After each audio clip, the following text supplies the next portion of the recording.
the map while the song is playing, and then everyone is confused. And yeah, that's what we'll do. What do you want me to show? Well, they brought the first monkey in, and never what a sight. He juggled a banana, but he just couldn't get it right. Second monkey was a jumper, bouncing high and low, but he missed the final leap, and the crowd said, "Oh no!" But the 13th monkey, he stole the show. You know about star forts, don't you know? He spoke and he pointed and he never went wrong. The 13th monkey, he was perfect all along. Number 3 monkey, what a charmer with a little bow tie. But he tripped on his shoes, oh how he did cry. Monkey number 4 played the drums with a crazy beat, but he lost his rhythm and fell off his seat. But the 13th monkey stole the show. You know about star forts, don't you know? He spoke and he pointed and he never went wrong. The 13th monkey, he was perfect all along. Monkey 1 to 12, they tried their best, but they just couldn't pass the test. Then came 13 with a sparkle and a grin. He had that magic touch and the crowd let him in. Monkey number 5 tried to paint with colors so bright, but he spilled all the paint, what a colorful sight. Number 6 rode a bike with a little honk, but he crashed into a tree. Every crowd let him in, but the 13th monkey, he stole the show. He knew just what to do, oh boy did he know. He danced and he sang and he never went wrong. The 13th monkey, he was perfect all along. So here's to the 13th, the star of the night, with his perfect moves and his smile so bright. He showed us all how to shine and be strong. The 13th monkey, where we all belong.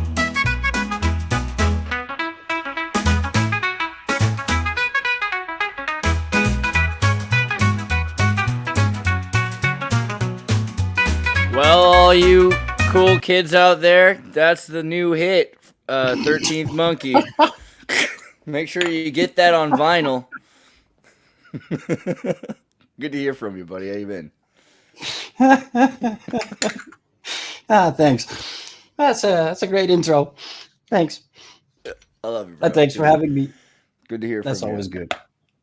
Oh, Travis says, don't you know my work schedule, Exertus? I feel like everybody watching the show, you're going to need to go into Discord and just interface your work schedule, just so that we know, we'll just work around you. You can get your calendar synced, yeah. Yeah, that's how we're going to do it. 13th Monkey, as you might know, Mike, he's one of the geniuses of the old order, we'll call it. He's been doing this since the beginning, and he hasn't stopped. Just because you haven't seen him all the time, it's like the Willy Wonka thing. Like, he's behind this gate working on amazing stuff. And I talked to him recently. I was like, we should do a Starford video. He's like, yeah, right. You're kidding. And I'm like, no, seriously. So I was, oh, okay. So then he's got his app together here. And you've got thousands of more things since last time. When was last time? Last time, 3 years ago, on Adventures in Exertus. So yeah, I know that we definitely did an with, episode a few years ago on Team Rabbit Hole, where you went on for 4 hours and showed a lot of star forts. True. Yeah. And we did a show about a month ago or something, Starfort mapping, and I'm sure there's more shows on Exertus channel. These are just the ones that I'm aware of. Yeah, and of course you have your own channel. You were scattered all over the internet now, and there are just so many videos. So hopefully, the point is, if you haven't seen every other video, you should. My channel itself isn't all that spectacular in that. I just have a whole bunch of the old shows that we did with Andreas and Victor and Nathan. And on my channel, you find those unedited. Pretty much. And I made a couple of other videos, but I'm not very inclined to talk to myself whilst I'm doing this, I guess. Well, what about showing us then and telling us what you're looking at? I mean, I think we had talked a bit about how you said, what was the last thing you said to me? It was like it's all about Tartaria. And that was 2 days ago, I feel like. Did I? No, what I mentioned more is I'm just a guy that maps stuff out. I love the song. I know all about Star Forts, but it's not that much of a truth. I'm pretty good at finding them, mapping them out and referencing old maps to what we're looking at here on what Google presents as Earth. Right. I guess that's my my main forte. Don't ask me what the Star Forts did. I'm pretty open-minded when it comes to all of that stuff, but I don't know. I'm just good at mapping, and this went from just star forts to adding castles on hilltops, small towers along coastlines, fortifications that have not necessarily like a star pattern, but there is bastions present. Maybe it's worth telling people. I mean, for the people who weren't with us for years, this is like maybe new information to somebody. Let's just say bastion forts are these snowflake-looking star forts, right? And there are tons of these snowflake-looking Mario Brothers star forts all around the world, and more we seem to find them all the time. We being the Kemosabe that is 13th Monkey. Can you zoom in a little bit just to show like the colors on your map? Each color here is one of those star forts or something like it. I'm trying to Wow, computer enhance. Yeah, exactly. There's just thousands and thousands of them. I'm trying to keep up with the time. Like YouTube presents me with a bit of lag, so I'm trying to zoom into something that YouTube isn't. For sure. Well, I can already see one. I can see several around a larger one. Really.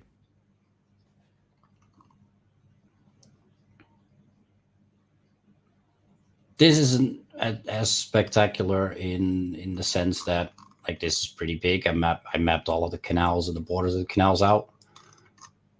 But in the scheme of star forts, this one is fairly new. In that like this city didn't exist for the longest of time. So you look at old maps of the Netherlands, and you'll find that most of this part of the country was nothing but lakes.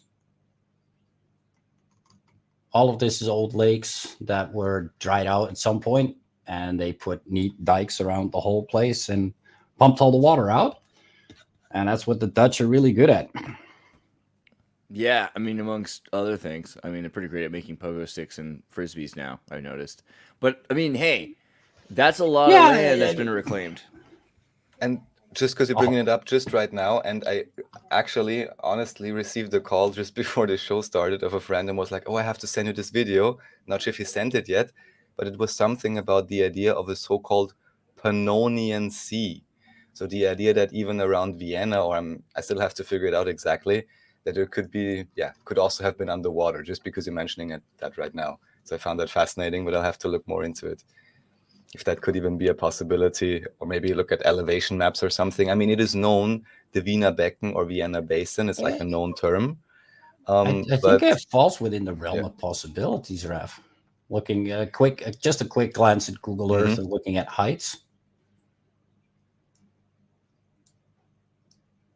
Like this lake could be much bigger. This Neusiedler See, yeah. This is like the sea everyone knows in Burgenland, yes, I think, if you zoom in. But there's nothing else, I think, there. Because the next one then is on the southeast, which is Balaton there, yes, in Hungary. Yeah. Anyhow, I'll look more into it, and next time I'll come on with it. But I just heard this idea of like a Pannonian sea or something like this, and that maybe some cities or whatever had access to water in a different way. It is along the Danube, right? Yeah. Yes. Which is one of the biggest rivers in Europe, if not the biggest river in Europe.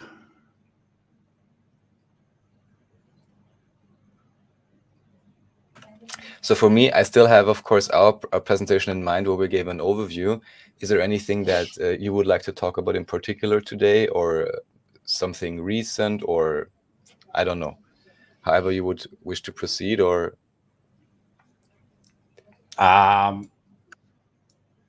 for me, it's a it's a matter of changing whatever isn't star forts into that. That's what I'm currently working on, changing all of these into the square cities they actually are. Like Beijing. All right. That is, looks pretty cool, actually. is a square Different city. shapes. Because those I think I didn't see before at all. This shape is very new, no? The square. No, not necessarily. I'd Not just say on your map. that- Just on your map. I hadn't seen it before, or I was blind. Oh, right. No, Also this possible. this whole area in Cambodia has long been squares because of All right, and I just didn't notice that symbol, however that is even possible. But I mean, I was too locked onto the stars, maybe. All right, okay, that's great, yeah. the Khmer Empire. Which empire? Khmer, Khmer, Khmer. The ancient Khmer Empire, because there was a second one, and they made all the people eat Khmer bugs. Rouge, no, the communists. Yeah, also. the Khmer Rouge. Yeah, that's it. That's the Oh, second yeah, Khmer. okay. All right, Yeah. right. Oh, yeah, They because they have made all the the people eat bugs. with the cool hot Skeletor helmet. Yeah, I love it. It's my favorite hat. But all of these people had like square type cities. And that's a thing that returns all over Eastern Asia up into Mongolia. Straight up a perfect square. Yeah, and the whole of Eastern Asia and Southeast Asia is filled with it. Wow. Like I said, all of the blue stars, most all of the blue stars are just square cities here. You know? Dang. Interesting. Jeez. That's so Borg. Oh, yeah. Also, that's all water around it, correct? Yeah. So In this is case, kind of it like is. an Aztec city, you know, like built on water. On swampland. Oh, but all of this is swampland. This is the Yangtze Delta, the Yellow River. That's where most of China lives. Wow. And so that line, is that supposed to be the Great Wall, or what's up with that line of things? This is the Great Walls, plural. Yeah. But this is the wall that the people get to see. Like if you go to China, you tell somebody, I want to see Great Wall. This is where it'll take you. And then that's the Greater Wall you're not allowed to see? And there's another wall all the way here. There used to be a wall running from here all the way into North Korea, but I haven't found as much remains of it yet. Interesting. Do you know if anyone has traveled to these other walls, or are they like actually restricted? I don't know. China is pretty weird when it comes to visa. Like if you have a good specific reason to be somewhere in China other than the 3 provinces you're not allowed, which is in the West. You can, like, I've seen documentaries of people driving on through China on motorbikes. So, Right, yeah, those guys, yes. I'm aware of that, yeah. It's just, it would be curious. Just I find it interesting, like you say, they bring you to a particular spot. Of course, there's some things they probably rather want you to see than others.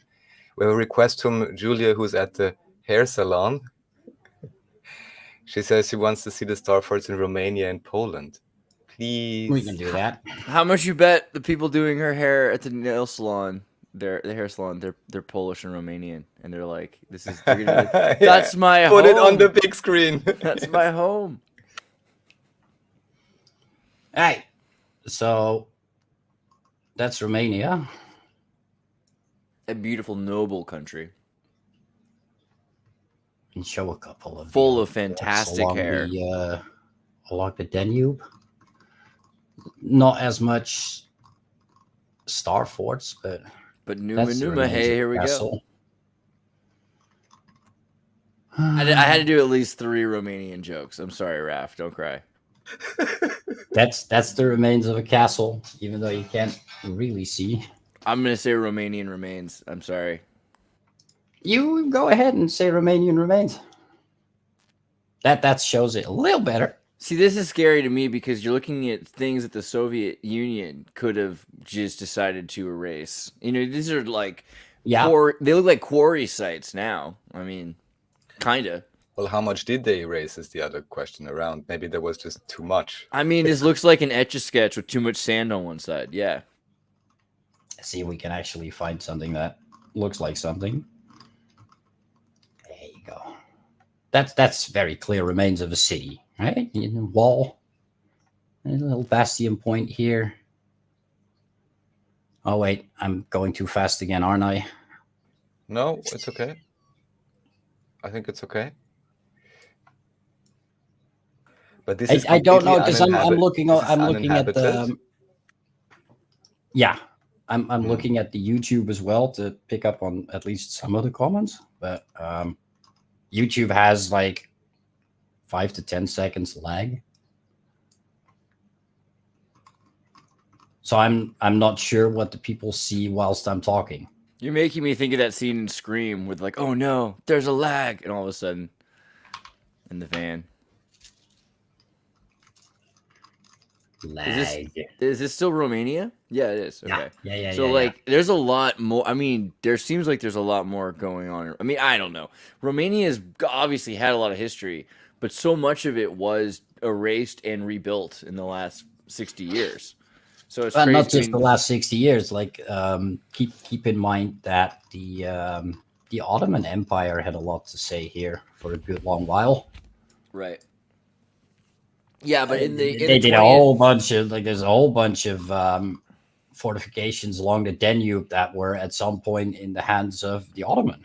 Yeah, that's all I can imagine them building. But I meant the Soviet Union destroying things in the 60s, 70s, and 80s. The Soviet Union in Romania, the Romanian state, destroyed all of the peasant housing, all of it, and then they said they were going to put them into these apartment buildings, which they never quite finished. It took them decades and decades and decades, and there's just they created a homeless problem. But in the process, they destroyed all of the neighborhoods, and some of those neighborhoods were very ancient. Neighborhoods built around water supplies, you know, things that would be similar to how where star forts are located. Even if that's one of the best examples of a star city in Romania. Wow. See, and here I was just worried that we were only going to find squares from now on. Look at that. That's very nice. Very nice, Mike.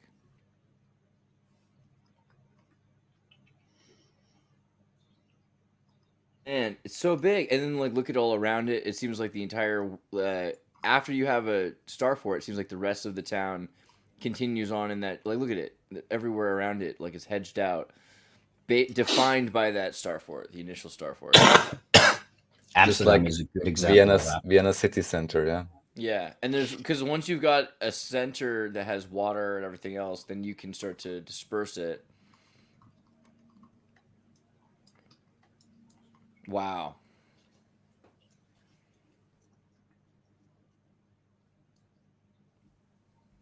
Was that other city really called Alba Iulia? Because I didn't really catch it. So Yeah. I wanted to ask about the name. Alba Iulia.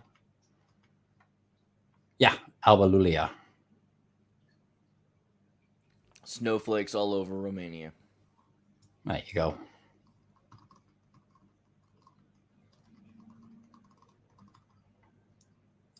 Hey. And that's been modernized. Modernized or restored. Yeah. Turned into their vision, whatever. The Soviet vision. But not just the Soviet vision. This happened all over Western Europe too. True. I mean, But yeah, they didn't destroy them all. Yeah, either they got destroyed or they just got built out so much that it looks like a sprawl, and they tore down the wall, like in Vienna. Yeah. So you don't recognize it anymore. Yeah, it's the same. The only reason you recognize Amsterdam is because the canal has the shape of the bastions. But if the canal wasn't there, you wouldn't have a clue. Julia keeps feeding us info. They say the Tartaria tablets were found 19 miles from that star fort. I'm not sure if we had brought them up before. They were actually first mentioned to me also in Romanian, Tartaria tabletu or something. Yep. Maybe I want to look them up again. I'll take a look. You are so welcome, Julia. Poland has a couple of really nice fortified cities. Yeah, you can't initially see it. There you go. Just build out from there.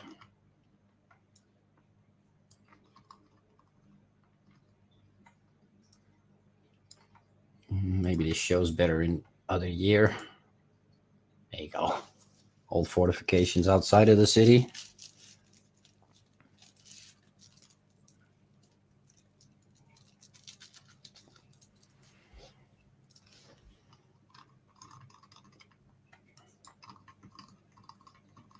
Oh, Michelle Gibson. I thought he was talking about Michael's just spelled wrong. And I thought it was like maybe like a 13th Monkey Gross Michelle banana reference. Never mind.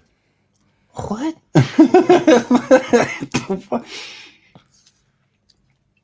You know, the Gross Michelle. The Gros Michelle banana.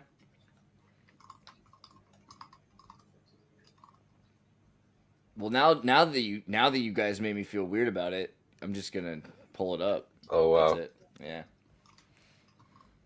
See, it's two here, right? It's a whole line of defense. There's probably more to be found here anyways, but yeah, there's only so much time in a day.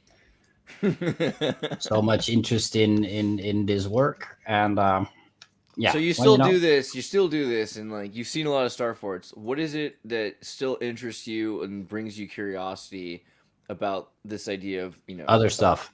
Yeah, what is it? It's just other stuff that I also look up, and then it's like, hey, is that a star fort? No, but why? But why? I mean, so at this point, that the world is covered in star forts, probably from some other culture than the current one, right? What beyond that, you're always like, yeah, I don't like to speculate too hard, Nope. So I don't.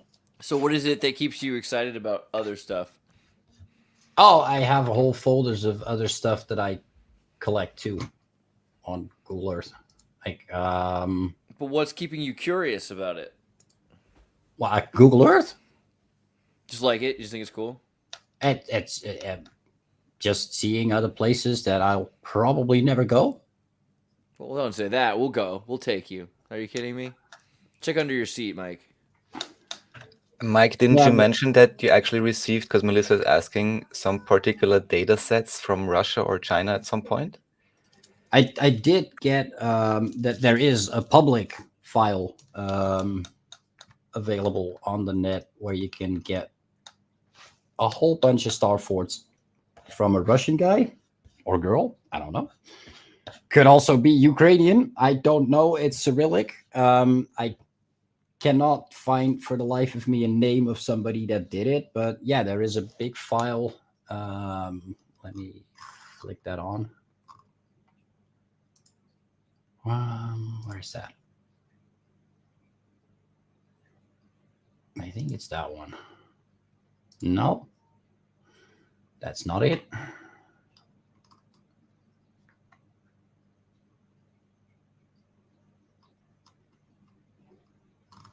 Or it could be it. And it changed the... Ah, yeah, this is it.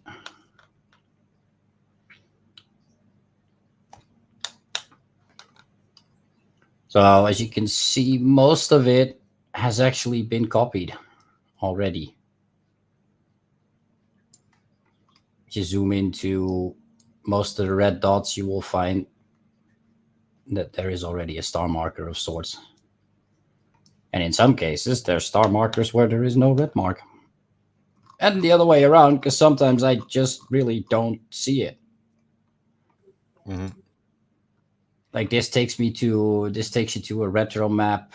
That's a Russian link. I don't think it works on Google Earth.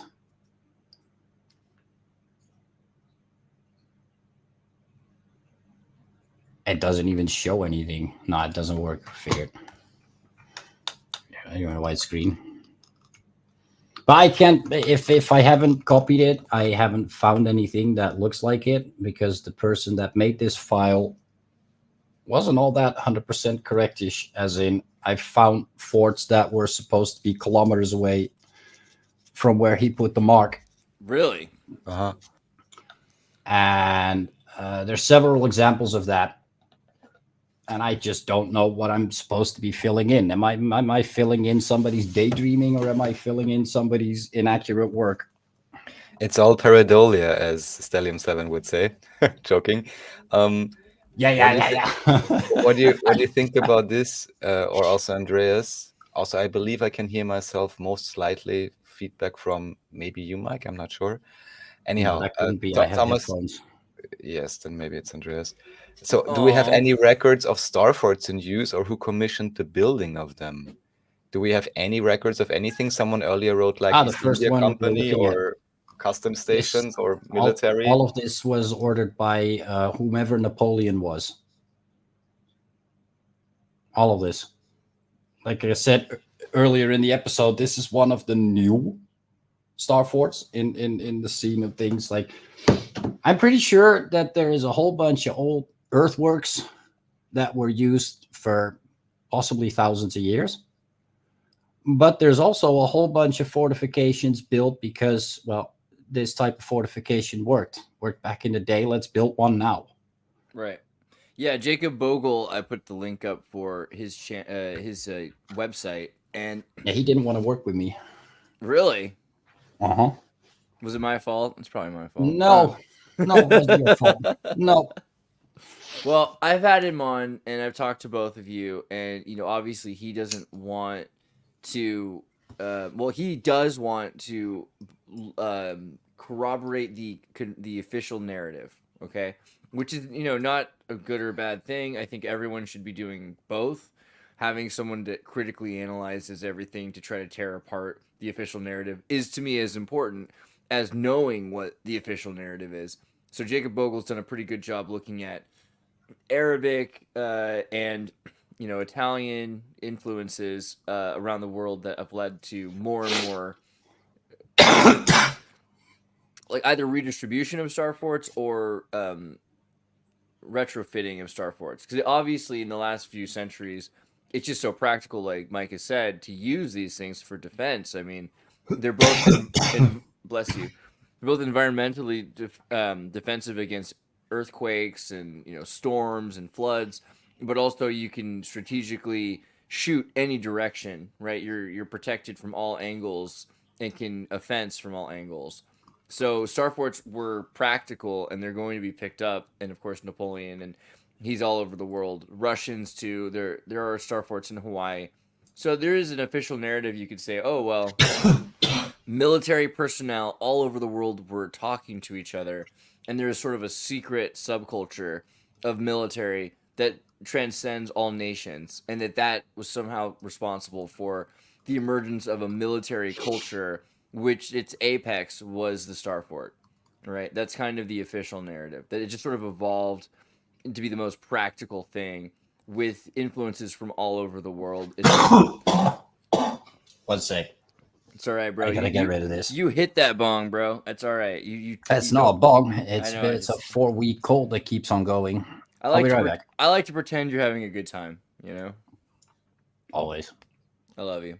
Yeah, no, but take care of yourself. These star forts, they could be just, wow, amazing that all of these different stone soup ingredients came together because military people come from all over the world. Naval people come from all over the world. There will be people in Africa that get on a boat with people from Italy, that the boat's owned by Spain, that's actually under the conquest of the Dutch, and they're going to North America. Yeah, that's totally reasonable, right? Like that could be a official history. The thing about it is there's just so many more ancient star forts.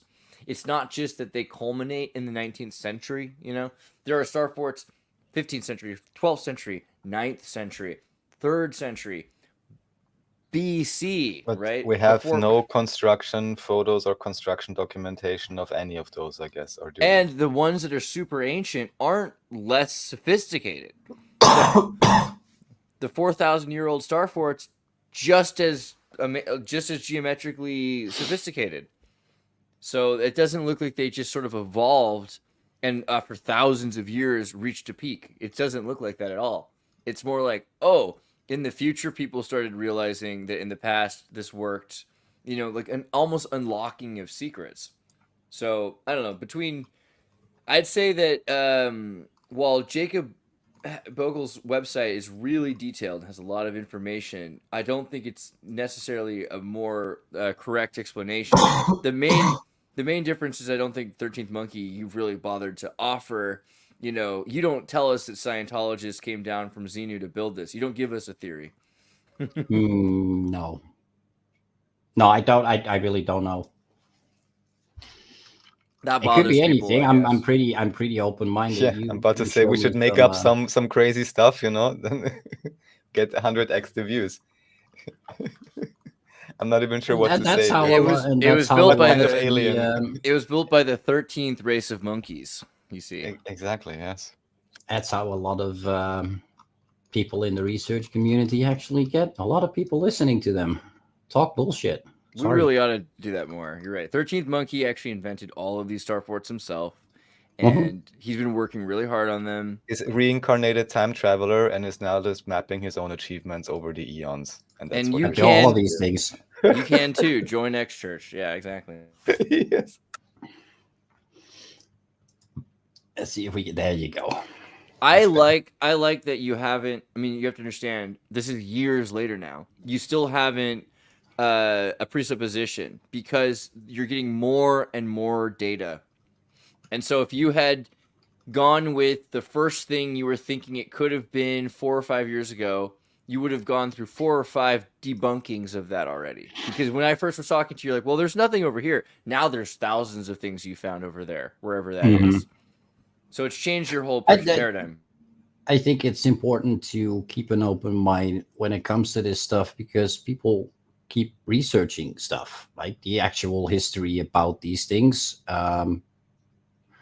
That's one I want to bring up because this one has been brought up like a billion times in many a desk chair. Oh my god, let's video. move there. Where is this one? Oh yeah. They make this thing out to be impossible, and I can tell you straight up, it's bullshit. It's completely possible.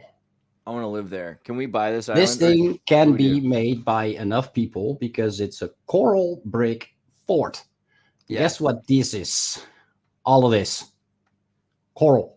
Coral, and also There this is a never-ending supply of coral bricks right next door.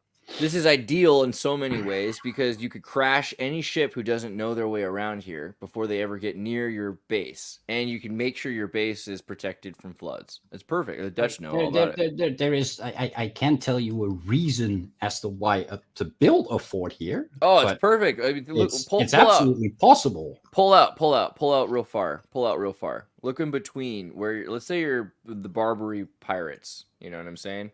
Yeah, but This just is sail the around. ideal. It's the ideal place because you can go from one to another. You have a spot that you can stop. If you can tariff anyone trying to travel around you. Prime location. I don't know if it's a prime location. If you have a boat, you can sail around it. A lot of boats at But that time. it's bringing definitely gold. not an impossibility to build this because there is plenty of coral. You can just put this down. You can easily put this down. These islands, a lot of these, especially in the later. And another one I want to bring up. And of course, the question is if water levels could have been a bit different. It also There are changes missing the- islands there, right? That's supposed to be one of those places where there's the missing island. But those are also, sugar and slave trade and tobacco. Like, of course, they're gonna have banks. These islands, these star forts, become banks of resources. Wow, look at this one. Yeah, so this was recently called impossible because it has over 100 million bricks.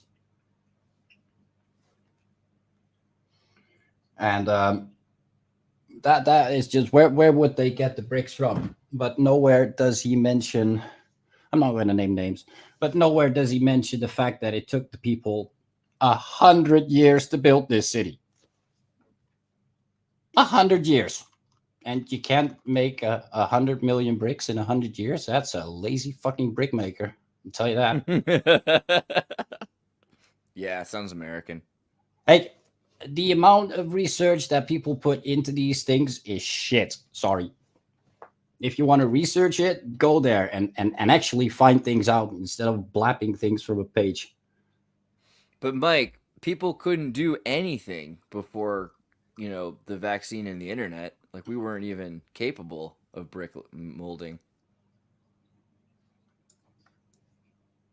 Yeah, we can't do shit as people, right? Current day people, they really can't do anything. Okay, well, that's different. Current day people can't do anything. Maybe That's it's true. a question of mindset, probably. Which then again is a sad statement. I'm going to take you current to civilization. a modern piece of architecture that would have been called sheer impossible. I know that one. The other one, is it the Burj Dubai? Dubai is completely natural, bro. In 100 years, There it history will is. tell. This thing is a kilometer up in the fucking sky. And there is video of this thing being built. God, there's a sick part of me that wants to live in Dubai, I swear. Look at that. You really don't, but anyways. I said a sick part. Of me. That's beside the point. Look at it. People can build this stuff. Modern people doing marvelous things. I don't like it. It's not pretty, but it's an astonishing feat of engineering. Modern people can do really, really, really cool shit, and that's something that the research community tends to forget. In Dubai, yeah, like people don't. It's not just in Dubai, dude. It's world over. People don't live around. I think a lot of these major new megaliths that they're working on, they're a bit more few and far between and run by there's one group around the world that's building all of those too. Yeah, because those there where the people live that would be interested in it, they already live comparatively in the old world, or where you have much less or much more development and therefore maybe less of these megastructures like they have in whatever Astana and whatever else. I mean, who even gets to be there ever? All right, yeah, like Ashgabat, Astana, places nobody is really allowed. So maybe to that's go. where people are not familiar with the possibilities we have today, because where could you see it? Only somewhere where you have maybe even more strange governments than in the West. No one's asking questions. You have unlimited labor supply and all of that. You can make it affordable. I wonder if this is like a major reason why Holland is the way it is. Like if the Netherlands have liberty or freedom of expression more, just because star forts make it like natural. Like there's a stability to it. Well, in that line of thought, there isn't a single computer on Earth that runs without that works if it doesn't have Dutch chip architecture. There's two companies in the world that can make processors for computers, like AMD and Intel. It's Dutch architecture. The whole design of the chip is Dutch. That makes perfect sense. Do you know which part by chance, like which patent or which the x86 architecture or which aspect? Lord, I couldn't tell you. I have a friend that could, but I'm not that tech savvy. It's just a neat little fact that I remember, because Dutch are really, like, as in the Netherlands is extremely rich. Extremely rich, as in possibly the richest country on Earth. Okay, maybe this relates to ASML Holdings NV, Advanced Semiconductor Materials Lithography. Maybe that's related to what you're saying. Mm-hmm. Yeah, some of the chemical photolithography. Just think about the fact that the Netherlands is the second biggest food exporter in the world. That in itself is insane. I mean, Dutch East India Company. In I the only world. visited 2-3 times, like Amsterdam and in countryside a little bit. But yeah, I mean, you can tell it's nicely built out and so on. But yeah, I guess years of Our successful trade is what gets you that, if you get to keep some of it or something. yeah, and part of our fortunes come from being cocaine suppliers in World War One. Oh, well, there you go. The Netherlands imagine was if you guys neutral just in stuck, World if War you guys One. just stuck So, with it. like a lot of the destruction of old world buildings that happened in World War One, especially in France, Germany, Austria, those places all got torn to shreds. Whereas the Netherlands was just happily producing cocaine in Indonesia, shipping it to Amsterdam, and ta-da! The only official cocaine factory, royal cocaine factory ever. I mean, in the world. who's gonna beat or who's gonna bite the hand of their dealer, especially if it's a dealer for all the different war parties and they all need their stuff. Exactly. That's exactly what we did. We supplied all of them. You need your drugs, huh? There you go. Yeah, we're a bunch of traders and traders, not traitors. Maybe traitors too. Yeah, there's some And then we context have there. that that water management trick that we pull off exceptionally well. Because Dubai, where we were just looking, like you have the Palmyra Islands, and you have the World Islands, and all of those places that they put up out of nowhere. It's all Dutch companies doing that, dredging companies. Suez Canal is being kept sand free by a Dutch dredging company. The seawalls around New Orleans after Hurricane Katrina, built by Dutch companies. The Kursk, that Russian submarine that sank, like, how long is that? That is a good long while ago, but that was dredged up by a Dutch company. We're good with water stuff, like really good with water stuff. I mean, also just we talked about this at some point, the interesting history of the Netherlands being under the control of Spain, which is under the control of the Cordoba Caliphate, and so the Arabic influences, like tulip meaning turban, the obsession with sacred geometric math, the allowance for crazy things like Spinozian atheism, or we really didn't like the Spanish though. Like they tried and come conquer us because like the Brits were Protestants, right? So we took all the fancy stuff from the churches and we're like, no, religion is something you need to suffer. That doesn't need to be pretty. It's religion, you know? Well, I mean, the Dutch religion's chill, actually. I would argue. Catholics. Yeah. Nowadays. No, I mean, the Dutch were chill compared to the I mean, considering the Catholics, the Muslims, and the Protestants and the influence on the Netherlands. The Netherlands goes through an iconoclastic period where they steal and liberate everything from these exterior churches, these colonial churches that were taking over the Netherlands. Netherlands rebels against that, and Spain has no power, arguably, over the Netherlands, and the Netherlands looks at Spain as a nuisance, right? Until what year are we talking? 80-year war. And Brian 1560 Brian to like mentions 17. William of Orange. That's a funny character. 1560s to like 1718, I'm saying, is when the Netherlands really transitions into what it becomes, and it's got all of these interesting, brilliant people that are isolated, and then there's a plague, right? Which I think the tulip famine is like peak genius, absurdity, insanity, because you're like, this is a brilliant people that have had everything taken from them and they're quarantined like COVID. This is also crazy. Do you remember how we talked about the tulip famine right before COVID quarantine? And what your tulip theory? Famine, that's end World War II. No, I'm sorry. The tulip hysteria of trading tulips. Oh, right, yeah. And you had a theory. Turkey. You had a brilliant theory. Well, Turkey, again, with the Arabic influence. I mean, again, turban tulip, there's a lot to this. But you had said something that I hadn't considered before, and I laughed at it. And now I think you're 100% correct, which is the reason for the tulip famine. Or, I'm sorry, tulip hysteria. Why the Dutch were trading tulips for such a high value. Do you remember what you said? Oh, that's a good while ago. I'll probably remember when you say it, but my memory is more visual. So what you had told me was this idea, like, I think you were kind of joking. You're like, I think that, the tulip hysteria was kind of a joke.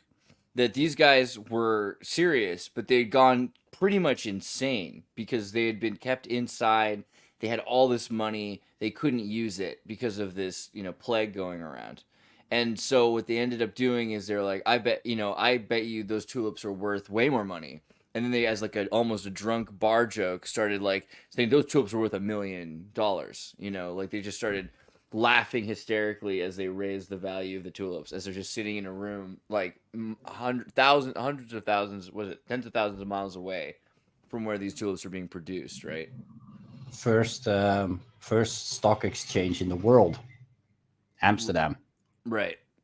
So I mean, like, that's crazy. So again, that's because the Cordoba Caliphate loses control of Spain, which loses control of the Netherlands, which has the major military source from the Scandinavians that they've controlled. And the Dutch end up creating the Dutch East Indies Company. So they have so much power on their own because they were effectively running this for this nepotistic empire before. And it was a nuisance to them. So the Dutch ended up running it themselves. And all of a sudden, they're everywhere. They're everywhere. The Dutch are everywhere in the world. And no one understands this. Ever. I mean, like, the Dutch are in Chile, Indonesia. And a little bit of this and a little bit of that. It's crazy. There are Dutch in Oregon, Indonesia, Chile. It's hard to really explain. Like Africa. Like, think about it. If you go over anywhere in the world, you'll find Dutch everywhere in the world, in the most far-flung places, and all with their own bases and most of the coolest star forts, most of the coolest British bases, like New York, Wall Street. These are all Dutch bases. Yeah, it's really weird.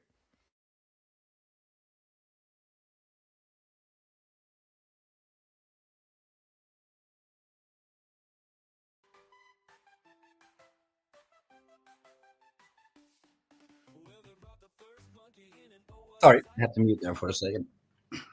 Yeah, you got awkward silence, so I had to put on the monkey song again.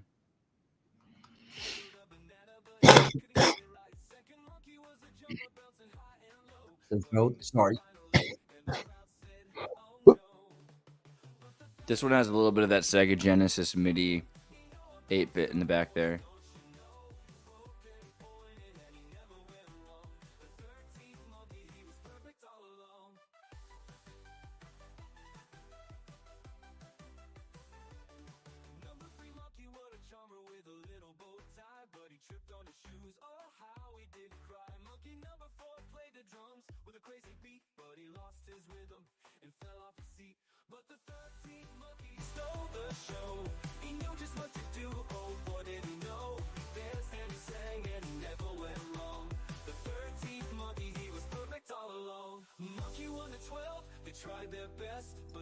That's very cute. The recurring question, where is the map? Where is the map? Unavailable. Sorry. He's fighting off a cold, friends. I want to pretend that he's actually just like taking like loads. I'm not loads fighting of off a cold. I'm getting rid of something that has lasted for 4 weeks. That's why I couldn't come on last week. Oh, that sounds almost worse. Have you talked to your Dutch health supervisors about which vaccine is right for you? You probably should just get vaccinated in the throat. That'll probably save your life. It'll probably save your life. Get this man some honey. Yes, I agree. I should get a spoon of honey. There we go.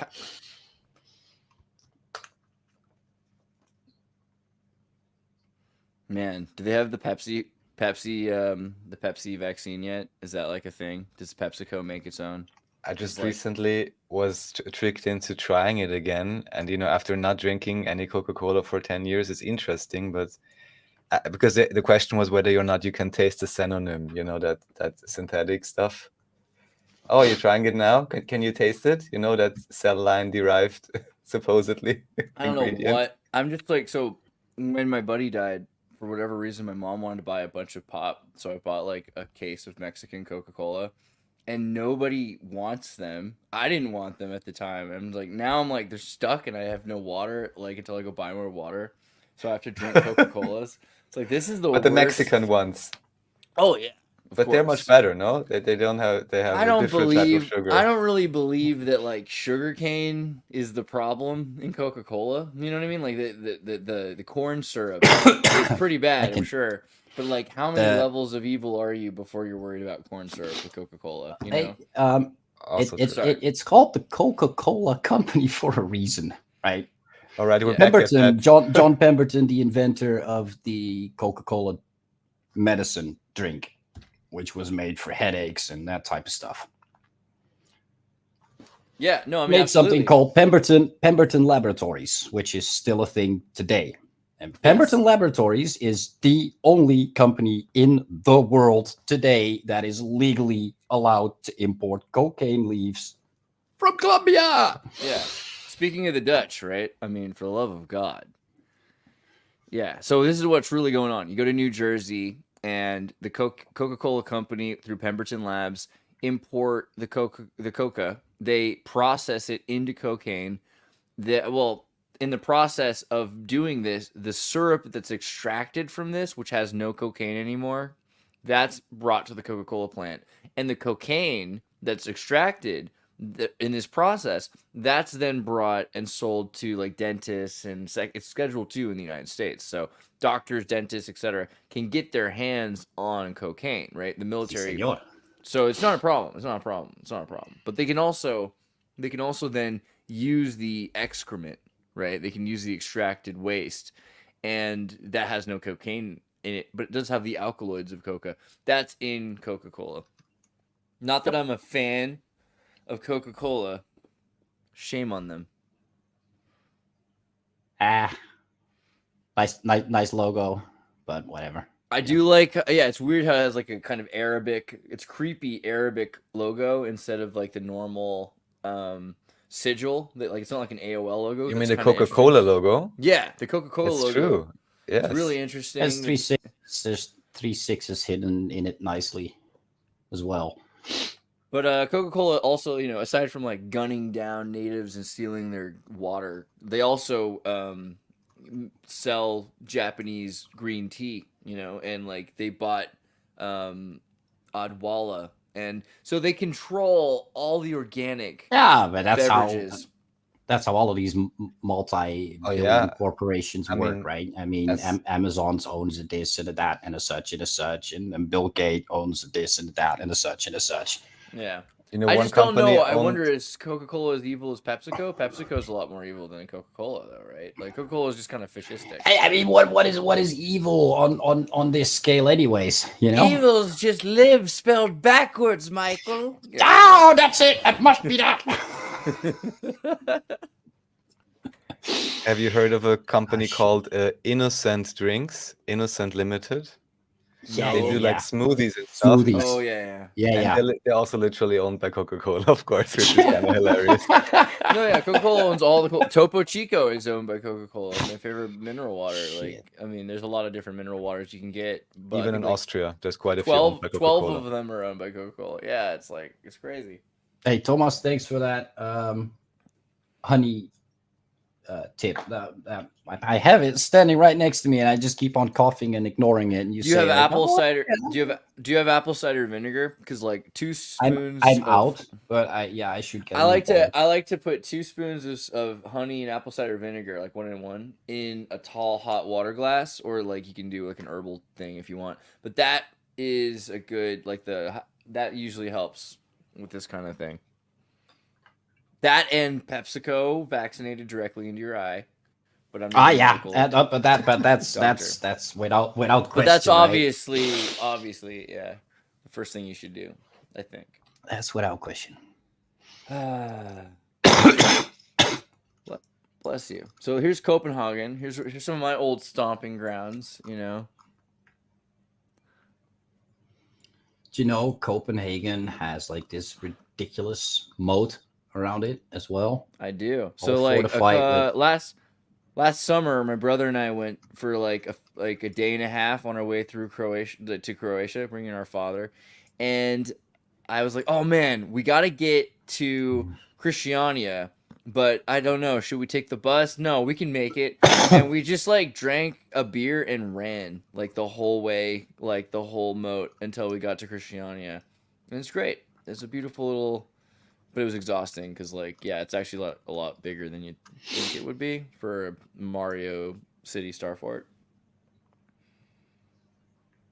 I think Christiania is in the east there.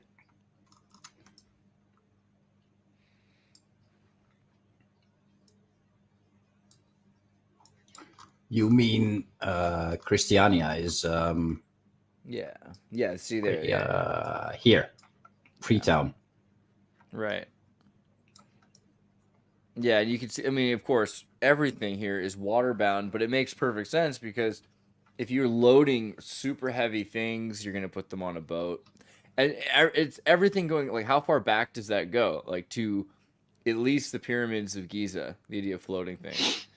Brittany says, 13th monkey! 13th monkey. Bless you, 13th monkey. Konbanwa.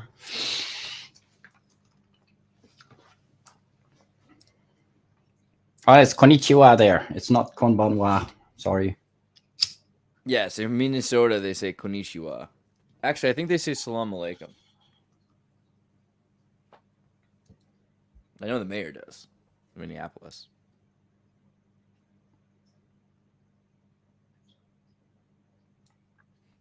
You really got some.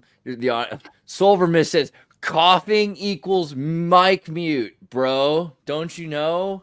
I kind of like it when you cough though, because I haven't heard you in so long. Like even hearing you cough, I feel like you're babushka right now. You know, like it's good to hear. It's good to hear my boy. See, look what you did. Look what you did, Solver Mist. Now I don't even hear the sound of silence. That hurt my feelings.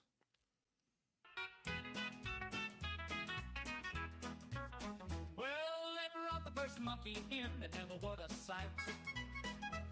He juggled a banana, but he just couldn't get it right.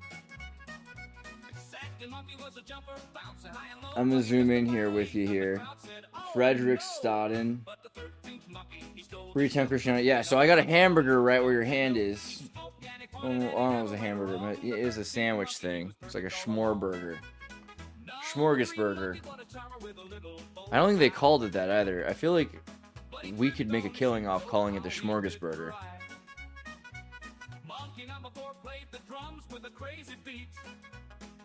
Oh yeah, I mean, what do you think about Denmark? Is it like as manufactured as Holland? I feel like Holland's prettier. I don't want to be rude, but isn't it though? Netherlands is kind of more articulate, and yet it seems like maybe the Netherlands is just like they did it. What's the reason that the Danish it doesn't look as it doesn't look as beautiful, right? It doesn't look. I mean, the Dutch star forts are really spectacular. You know what I mean?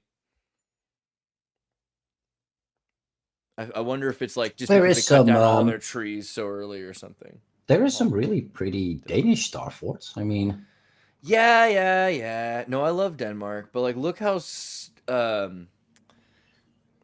don't know. Look at it and then go back to the Netherlands later and tell me how much more ornate everything is. Like the Netherlands are more ornate.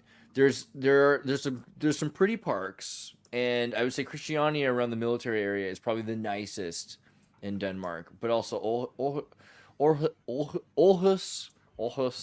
has a nice one. But yeah, no, I think the Netherlands are. Yeah, a shout mini out. star fort. Okay, that's pretty cool. I like that one. I don't know. You'll notice if you go back to the Netherlands afterwards that the Netherlands just looks more ornate. It's just because there is more there. I mean, like the biggest part of Denmark is empty. There's hardly anybody here. Like most of all of the Danish live along the coast here and on the islands. Right. And another thing is Denmark is bigger than the Netherlands, and there is 5 million people. There's not enough trees in Denmark, but I don't know how long ago that was. Although I know that they bought islands in order to grow more trees, but I think it's for their naval fleet. So that's okay. That's cool. Is there perchance something like a population density overlay or something? That could be interesting. For the Netherlands? Well, even just for today, I mean, overall, I'm wondering if there's even such a map. Because just in there terms are of maps on Wiki, I'm pretty sure, but I'm not sure if there's overlays for Google Earth. But from the top of my head, I can tell you that the Netherlands is the 10th or the 20th most densely populated country on Earth. And that is only preceded by a whole bunch of these city-states like Monaco, Vatican City, Andorra. Well, at least what we could glean from it, that is the most, let's say, developed out, or where the land is being used, quote unquote, most effectively in terms of population density. But as you explained earlier, this is also because if they participated less in certain wars, then of course you have the time and energy to actually build out your surface or whatever you want to do. The funny thing is, like, this whole area here is built out of the sea. And this was built during World War II with the cooperation of the Germans. Like they had nothing else to do. That's curious. Like they just kept the Dutch working, and you build a dike, and then you start building pump stations. Like this place was an island. This little city was an island. Dude, show them the flood zone that they like reclaimed, the reclaimed city. The reclaimed city? Yeah, like there was a whole part that was underwater in the 60s, and now like it's been underwater, and then they reclaimed it. They like built a whole new province, basically. Oh, that's this. Oh, okay, yeah, great, yeah. So this was this all was underwater. built. Yeah, this all of this was built in the 60s. How many people can live there? Millions. Yeah. Millions of people could be moved to an island that was created. But it's all farmland. It's all farmland. Right, which is actually, this is cool. Let me see. There's 200,000 people here. Basically, this area. And then there's 100,000 here. So yeah, millions. If you fill the whole thing up with nothing but cities, millions. There's just about 1 million people in Amsterdam area.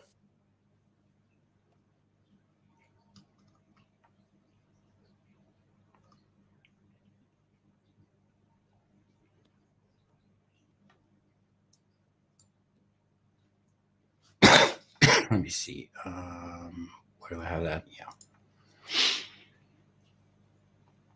So this, with everything within the green line, was a lake, and everything here within the blue line was a lake.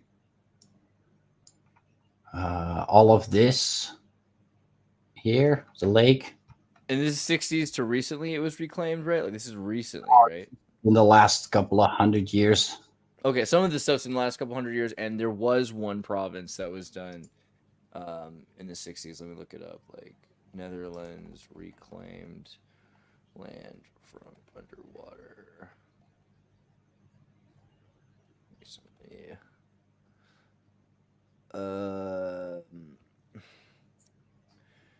The Markermeer Lake. Markervaden. Yeah. Yeah. You know where that is? This is the... There it is. Markervaden. Okay. So this is crazy to me because, I mean, this is nature reserve.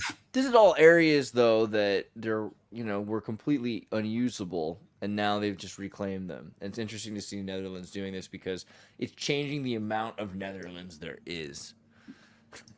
Oh yeah, that's very true. But that's again, all of this was water. This was sea too. Like everything within the blue line, right? And That was sea. just to This was compare an it with island. something, I just looked up for Austria, and there they say that they actually, I'm not sure what is the proper word, desertified or whatever, 90% of the swamps, or however you would call them. And that's official figures. So just imagine, because also now recently I've been looking at these, World War II things or whatever, and also they talk about so many swamps in Russia or God knows where. So again, makes you wonder what happened, or is this a natural state that everything is swampy and people had to make a deliberate effort, as it seems within the last few hundred years, to even claim that surface area at all. And of course, once it's gone, it's out of sight, out of mind. But sometimes like, travel back 200 years and see almost everything's a swamp, maybe, I don't know, or whatever deluge happened, or God knows.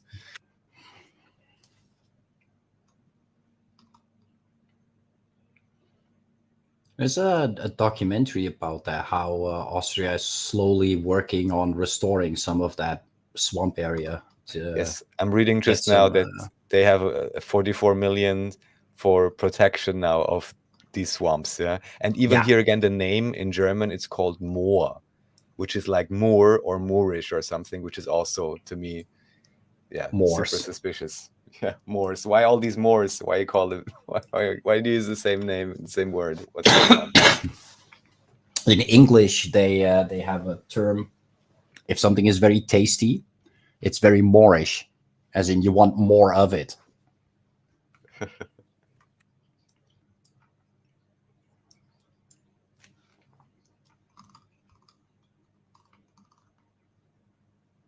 A nice fort in Linz. It's Austria too, right? Or is this already Germany? Linz.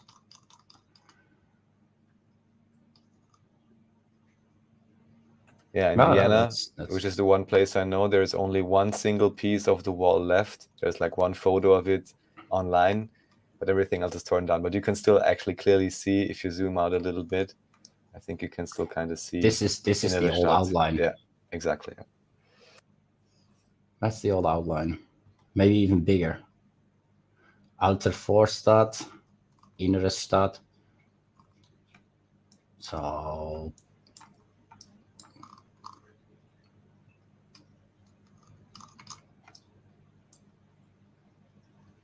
probably here. Yeah, something like that should be Ringstraße. Yeah, just around the first district.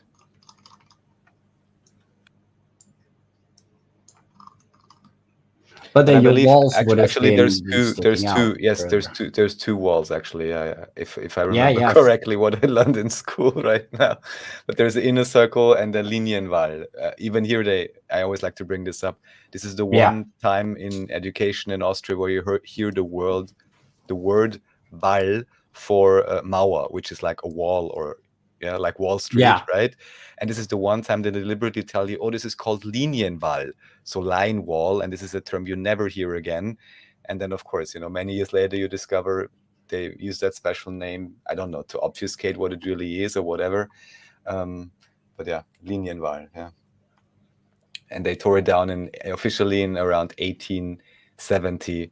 The emperor started tearing it down and like reconstructing, supposedly new all these Ringstraßen buildings, so the buildings which were on that Wall Street, to use the same name as in New York. Yeah. In official history, which of course makes you wonder how many of those majestic buildings have already been there, and how many really were constructed during that time. It's difficult to say, because later anyone can just put on a date and a name. And of course, no construction photos as usual. Wall Street.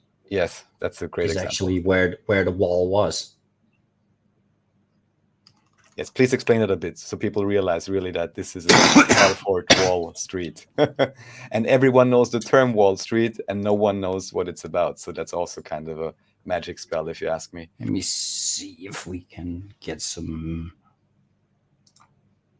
old maps. And why would they put the World Trade on the Wall Street? Why is that? That must have such a high symbolic importance. Otherwise, I wouldn't put it on Wall Street. You see what I'm saying? It's obvious there's something there, and it's in plain sight, hidden in plain sight.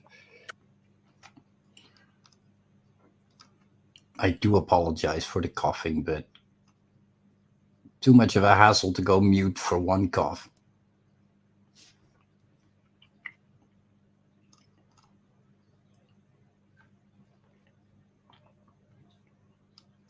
New York. Now that particular map shows it. Yeah, it's pretty good.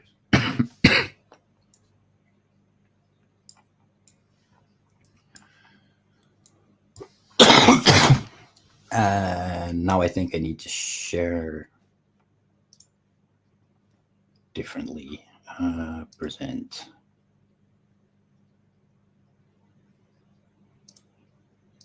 One sec.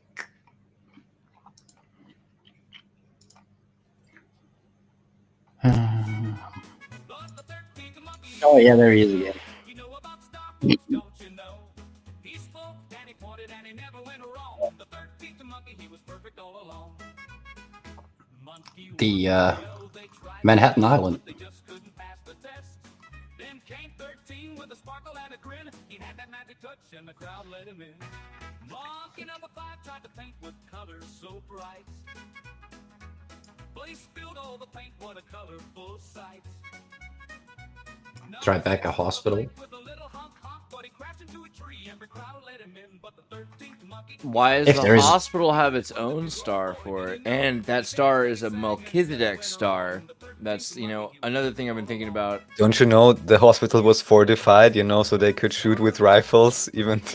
Oh, you gotta fortify your vitamins, fortify your hospital, yeah. Fortify your health. Well, but a pointed star. What is I it? want Bit. I can't read this. Fort Sorry. George, go closer. I think it's Fort George's. No, it's more like the Bros or the Brock. Fort Debros. Okay, it was Fort. It's now I now also would Castle have thought Clinton. George, but yeah, it's unreadable almost. It's on Broadway, or one Broadway. Is that the Broadway? Yeah, that's Yeah, the Fort- that is the Fort- Broadway. Fort Washington. It's called now. Used to be. Let's see. Hey, Tribeca. Are you sure it's not Fort George? 'Cause I think it's Fort George, Washington. And this is Castle Clinton.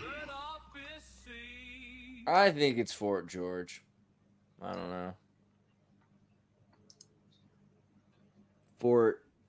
Yeah, but this is a No. Zoom in harder. Computer enhance. Debros, George. It's so hard to tell. Debros. I can see how you see it. Might say Debros, but I see Georgius. No, Debros. see. This is it. I don't know. I don't know. I don't know, bro. I don't know. Funny how the whole place is now full. The site of Central Park. They already knew. Oh yeah. We're gonna stuff this whole place full of buildings, and that's where we're gonna make a park.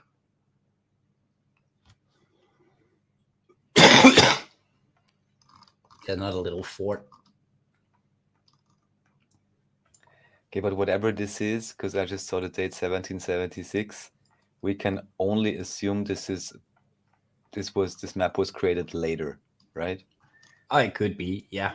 And then I'm just thinking like to what extent, or if there would be any advantage in changing a map, or maybe there were more buildings they didn't put in because they raised them from whoever else or whatever it could be. I'm just wondering about that right now. But there's a few things there. They already knew what a central park is gonna be. That's convenient, of course. But all the rest here is empty. Harlem is empty. Did I see that correctly, right? Yeah. Harlem Heights.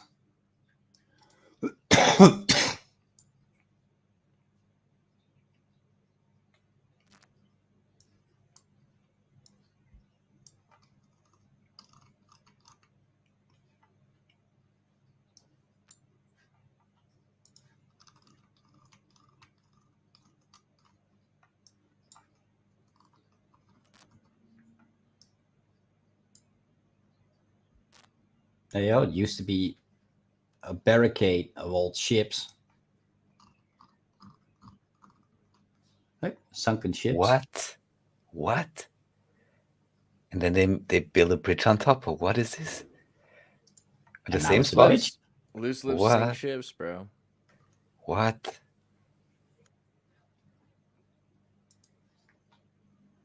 What kind of? I'm sorry. What kind of logic is that? Like honestly, I'm sorry. don't Just know. sometimes I have to check. If I'm completely out of anything or No, it's just you're strange. good.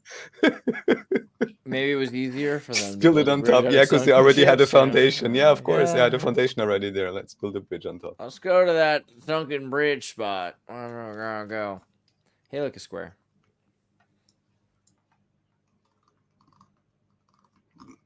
Dude. Just casual remains of fortifications. Just a little marker in the sand. Nobody knows. Whatever the fuck.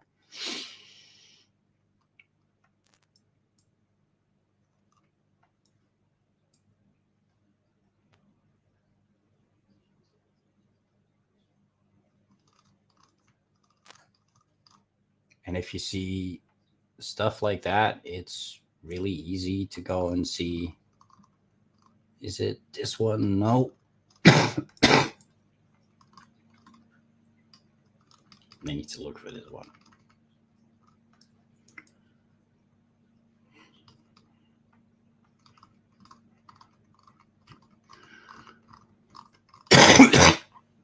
Biggest brick fort in the United States.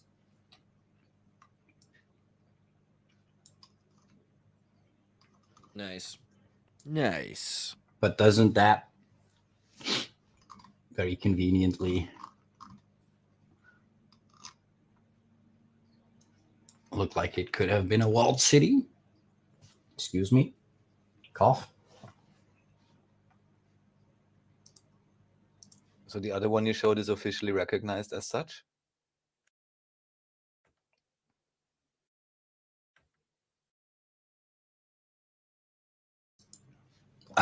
Yeah. Mm-hmm. Of course, that'd be This one. convenient to put the biggest one there, and right next to it, there's a much bigger one. Potentially. Much bigger city.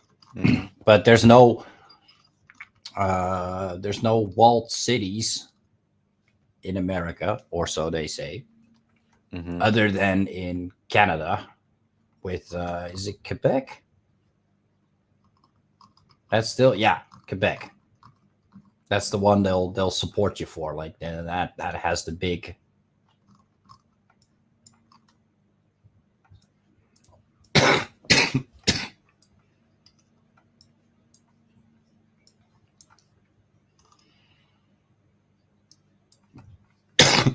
and a citadel.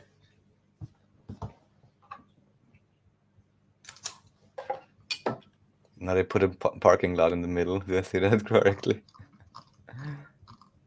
Yeah. You did indeed.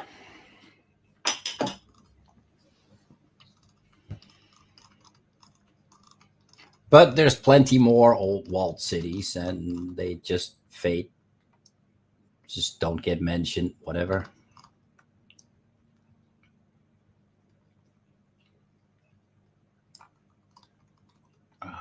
Where's that one? Let me see. Lewisburg.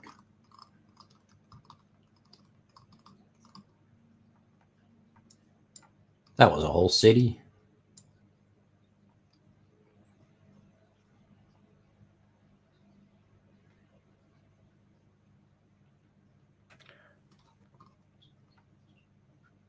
With what I mean, you're also, I guess, like me in a sense, not American, or maybe Andreas, if he's listening. What do you think in terms of official timeline, 1776 or whatever?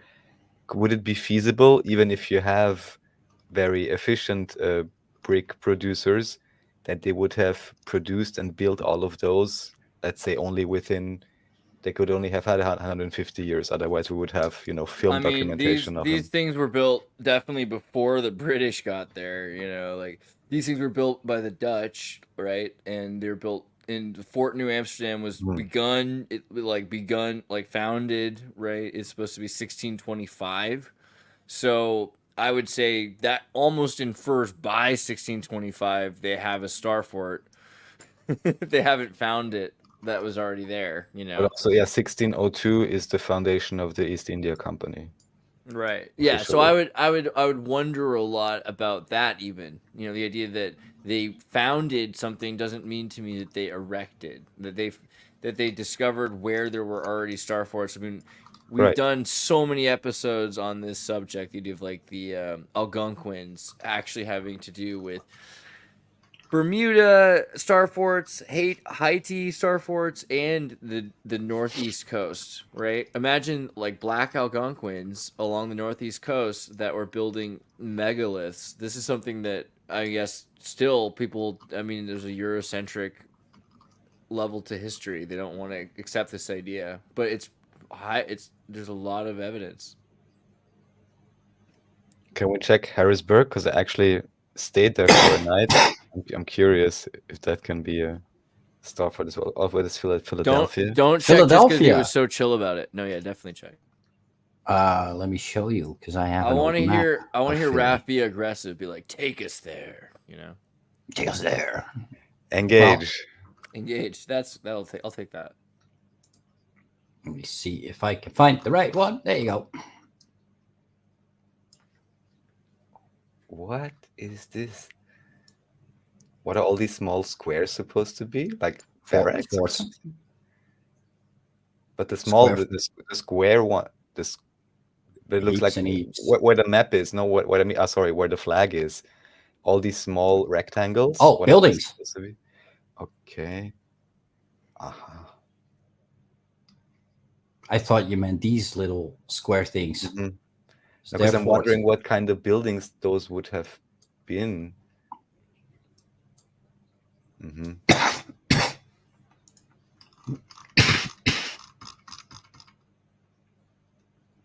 Philly.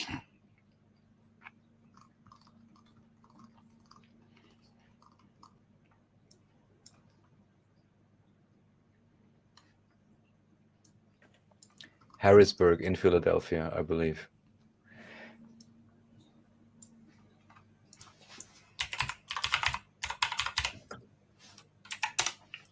Is that in Philadelphia?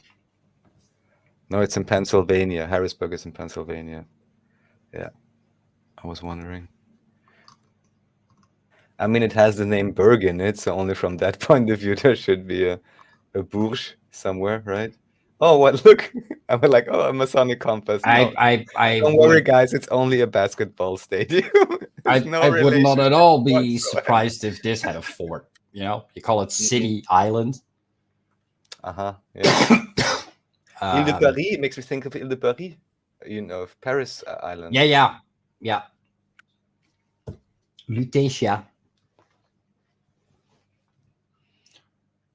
That's the old name of Paris. Mm-hmm. So yeah, I mean, Harrisburg could well have been, but in America, I'm pretty careful with marking anything down if I don't have confirmation on a map. And there's not a whole lot of maps available from America, considering like I have about 200 old maps from America and way more than 200 forts. So if the town has some history, like America is pretty good with leaving historical markers for all of their old stuff. We try. So if there is a marker that says there was a fort, I'll give it a marker. If the town is called Fort, I'll give it a black mark because I don't know if it had a fort, but it was called Fort for sure. But this ties down to the color stuff. Red just means that it sits somewhere on an old map I have, and there is nothing to be seen. And the same goes for light blue. Black is just a town called Fort or something that looks like it could have been a fort. I don't really know. Green is something visible. Orange is something visible. So is yellow and dark blue. But as you can see, there's not a lot of that in North America.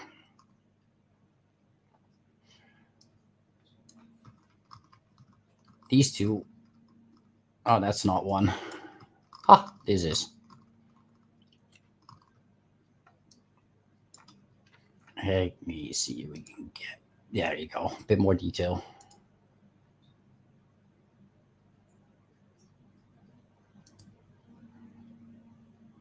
If you look at like the pattern on the ground, you can also see like they use that same sort of similar square setup that you also see on the Philadelphia map here. Yeah. But would these just even officially this would just be houses or Probably. They have a city square of sorts. right? Yeah, I mean that. Yeah, but yeah, I mean if you really have a reason to huddle together in the city, I guess that's how it would look like.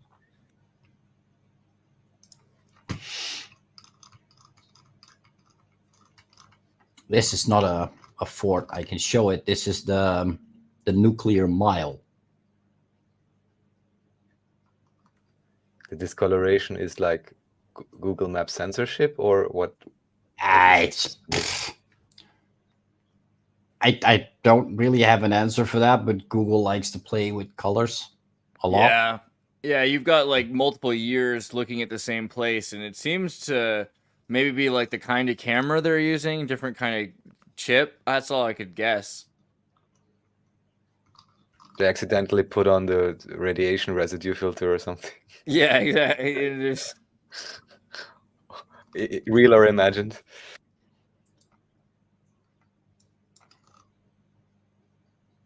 There must have been something more here.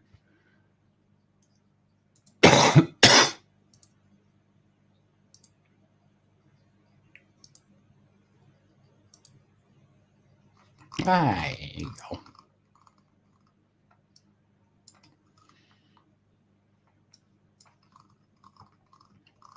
Buildings here.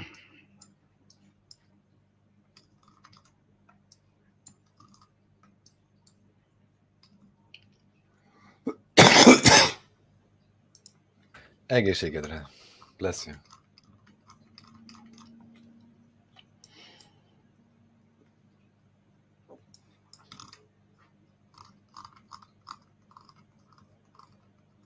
Yeah, it seems like in America they're few and far between, or they've just been so thoroughly removed.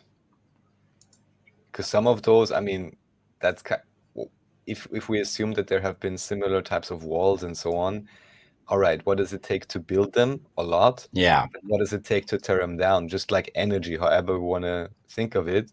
But how much energy does it take to put it away? I mean, you need some force for that, of whatever type it could be, to only leave a mark in the ground. Man, you're gonna give me tuberculosis. I'll be doing that. Get over it. I'll get over it. Don't worry.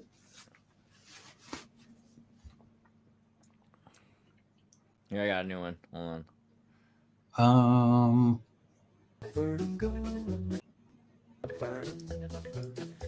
Oh, tough.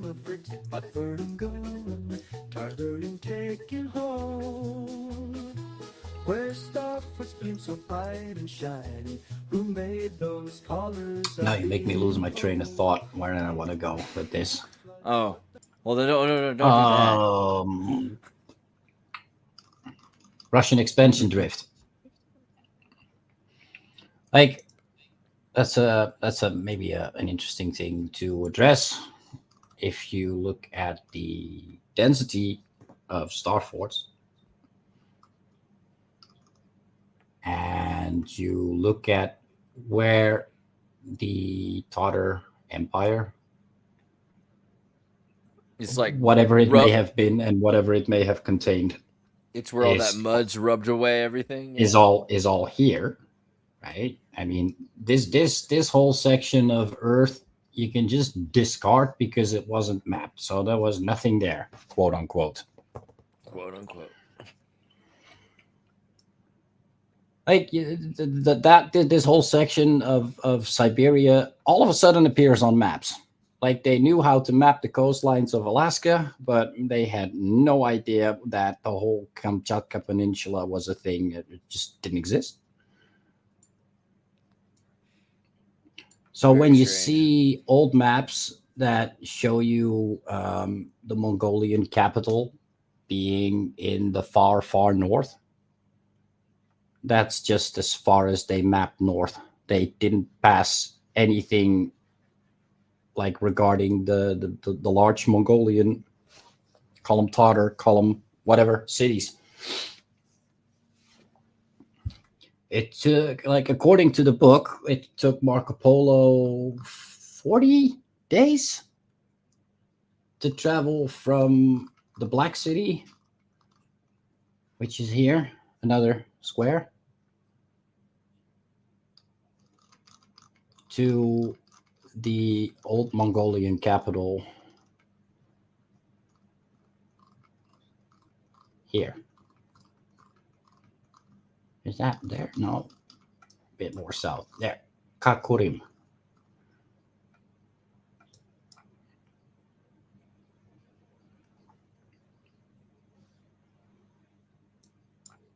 And if you look at all of these old maps that show you Karkurim, it's somewhere in the utmost north of the map.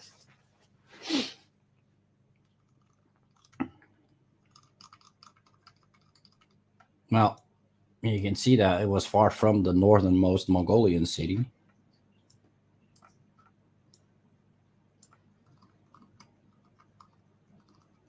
So this means whoever made that map didn't want anybody to know, they didn't know themselves, or the land appeared later.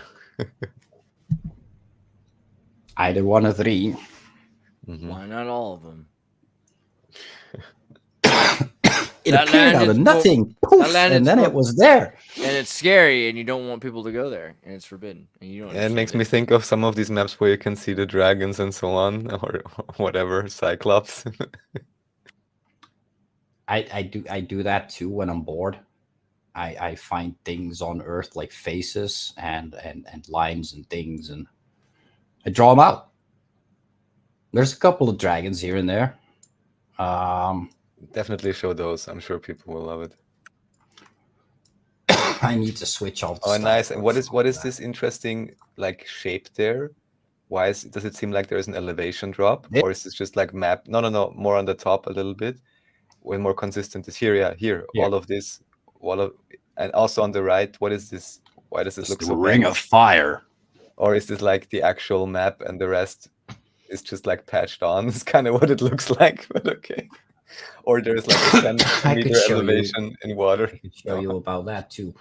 You're familiar Funny. with Prime Meridian, right? The GMT, Yes, the Prime Meridian line. The other side of the world, sorry, is the anti-meridian, and that's where Google stitches Earth together. It's here. See that? Mhm. Discoloration. Mhm. This spans pretty much all the way from the North Pole to the South Pole. And you can look it up. Excuse me.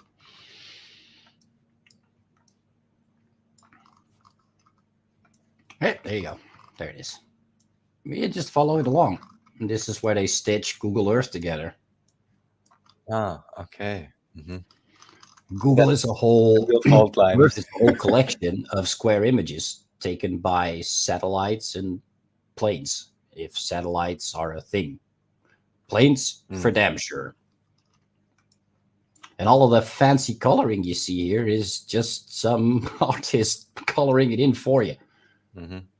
So it's not actually a depth map, or only partially, maybe. Like in the middle, there seems to be like the snake in the middle, a snake, but between the continents in the very. I was going to show some of my silly drawings, right?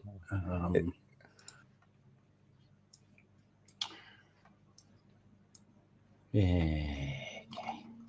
So France is a bit of a star if you have a imagination.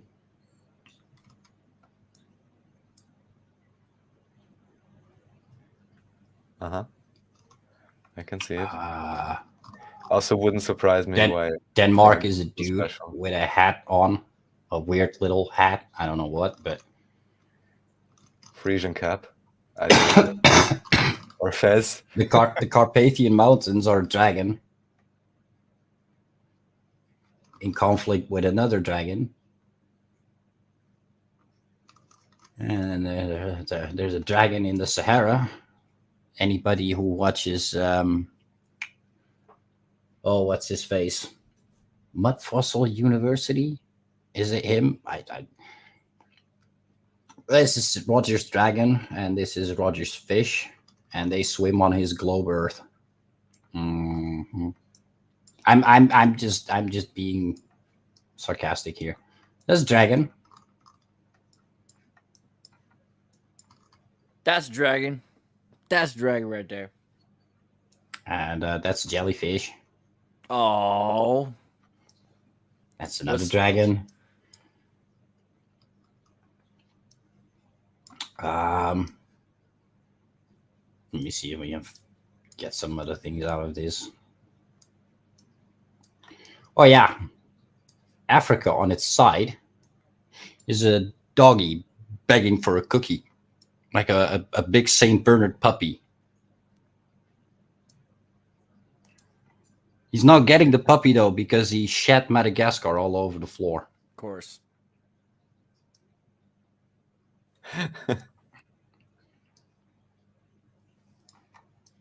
I just see that this is when you get like when you smoke a joint too many and you just get bored. You just start putting lines down. I mean, making patterns is a great. I mean, like even again, not knowing what the patterns are in making patterns is probably better. Maybe he's watching this. This is my friend Brett.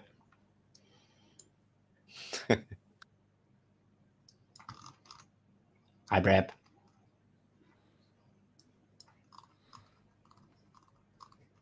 Hey, little face. In Canada. You get creative. Anyways, drawings. And I have a whole file of mapped volcanoes. That's what you asked for. Like, what is that? That whole cliff thingy. Oh Well, wow. that's the ring of fire. That's like really the ring of fire, and this is like surrounding us, or what? Do we have anything mapped below that? How far is Antarctica? Or it's like the middle line? Mm-hmm.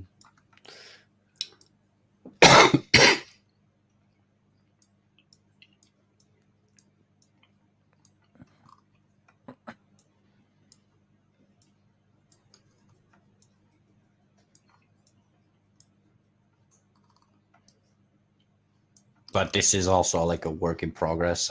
But can all of these volcanoes, are they literally like more or less in a circle arrangement, these volcanoes, and at least on a certain projection, or? No, because you've got like the Azores is a whole bunch of volcanoes. You got Italy being volcanically very active. Right. Mm-hmm. This part of Africa is tearing itself off, according to science.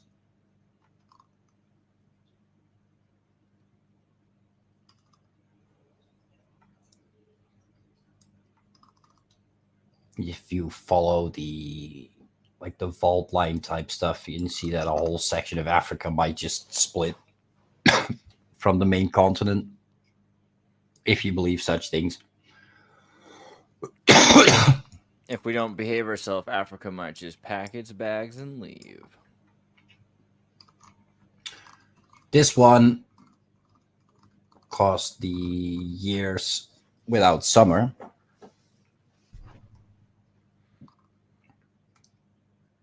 Why is this name so popular? Is there like a festival named like this or something?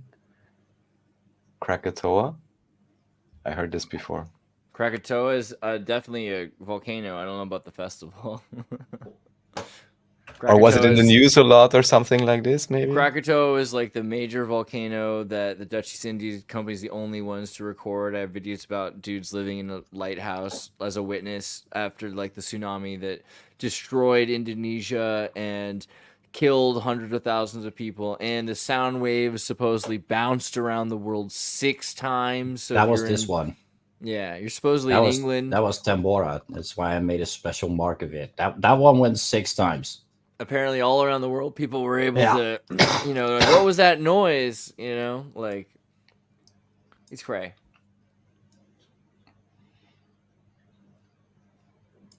But yeah, there's a few volcanoes here and there. Map those out. I have an army stuff, and this is mainly to take a dump on everybody who thinks that the West has any chance fighting Russia. They have none, if you believe so. Nothing will happen. They will keep this silly fucking war going for as long as they possibly can, because it's a good excuse to make new stuff. And more stuff is good for the economy. Right. Misa proposed that we give Senate immediate emergency powers to the Chancellor, Supreme Chancellor. Nice quote. I like that one. But then episode 1 is a lot of fun. It's true. I do love that one. You ever heard that one, Raph? What? Oh, if you Yeah. haven't, he should send it to you. You haven't heard the Star Wars Episode 1 song?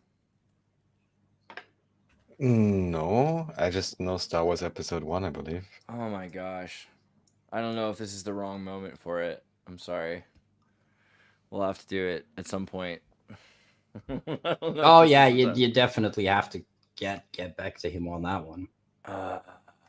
Don't give. I have ADD, Mike. Why did you do Recent that? talk, Terry Hans. Recent talk, Terry Hans.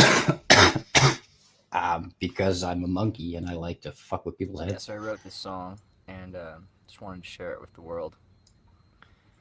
Some people like Star Wars, some others think it's just okay, but most prefer the originals. Most people think the prequels are lame. But I like watching episode 1. Episode 1, it's a lot of fun. Friendship and magic for everyone. Episode 1 is great. And if you could use a drink, try a Qui-Gon gin. If you like to pod race, baby, take a spin. If you've only seen the world, try the Outer Rim. Double-bladed lightsabers is what you're missing. So I like watching episode 1. Episode 1, it's a lot of fun. Qui-Gon Jinn loves Obi-Wan, and I just think that's great. And I still like Jar Jar Binks, even if you think he stinks. I just get the way he thinks. Misa getting down tonight. And that little Annie Boo, I think he's cool. He's better than that kid from 2 and 3. Hayden Christensen, you didn't need all the whining. You could have had some fun. You could have been like episode 1. So I like watching episode 1. Episode 1, it's a lot of fun. Friendship and magic for everyone. Episode 1 is great. And that's how I feel. So there you have Amazing. it. You know what? I feel like that song is even more pressing today than it was before. Well, it can only get You more know what? relevant the way Disney is botching it or has been. Seriously. like after everything Disney has done to completely beep beep beep beep beep beep. Bro, Star Wars. I have dreams. I think it's not the formula, it's the execution. Disney's just not going hard enough. If Lizzo and Wanda Sykes can be in Star Wars, then Wanda Sykes can be R2D2 and Lizzo can be one of the Hutties. Like, there's no reason that they can't go all the way. I cannot help but hear the Lizzo song from South Park every single time she's mentioned. Can't you just see Jabba the Hutt talking like, why is Han Solo cray till he gotta be gray? You know? You know, because like Jabba the Hutt is like a sexually fulfilled goddess. All right. I'm good. I mean, we could open a discussion on I think Star we could Wars, segue but there's right. people that do that so We much. can segue right back from Star Wars to Star Forts because the statue of Willendorf and Jabba the Hutt. To Star Wars. Yeah, it works. It works just fine. Here you go. Oh, all right. Okay, so this one is pretty well known, I guess, by now. Like the Star Fort in the middle of nowhere. Many years ago, Martin Liedtke was all convinced that this Star Fort was covered by mud flood. Sorry. Unfortunately, Google comes with an altimeter, which means it shows you how high something is from sea level. So this Star Fort sits at 160 meters above sea level. And then you go over the supposed mud covering, and all of a sudden it starts dropping. Look, it's 70 meters, 60 meters, 50 meters, 30 meters.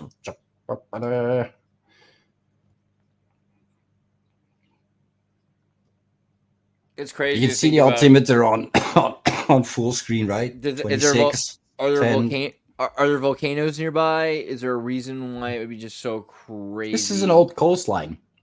Okay, interesting. That's a lot of coastline. Yeah, but over the ages, every time you guys area has changed like a lot. Every time you think Mike is coughing, he's actually just speaking Dutch. Yeah, that's a good assumption. It's just hard to pronounce. That's a lot. I mean, that's crazy. So is this supposed to be, how do you know how recently, because we know about feedback loops, we talk about the RLC. Do you think that this is a long time ago, or is this kind of a recent drying out of that coastline? It took them what, 40 years to completely kill the RLC? Seriously crazy, right? So like the idea that this people love to pretend this took millions of years, but yeah. This is 1973. Yeah, things change fast. People don't want to handle that show for the yeah, there you go. That's 1973. And it doesn't show the whole extent of it. Because it went up north here, all the way to Aral. Because that was a harbor town. And show you that in other pictures. There you go. Like it's so well worth looking into this particular area if you're interested in what happened to the roaming tribes of Tartary, because this is all of this. Like, you just cut away Siberia. There was people there. I'm not denying that. There's people there now, but that's not Tatars. Tatars lived in everything that has become desert. And it wasn't desert. It was steppes.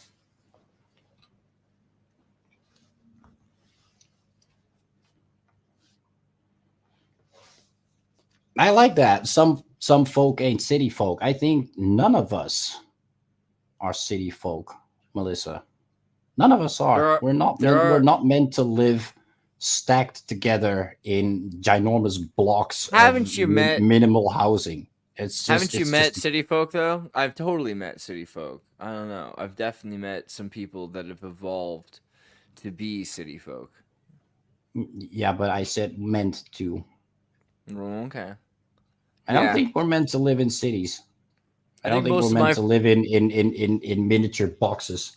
I think that's true about at least all my Especially- friends. We seem to be meant to be hunter-gatherers or something.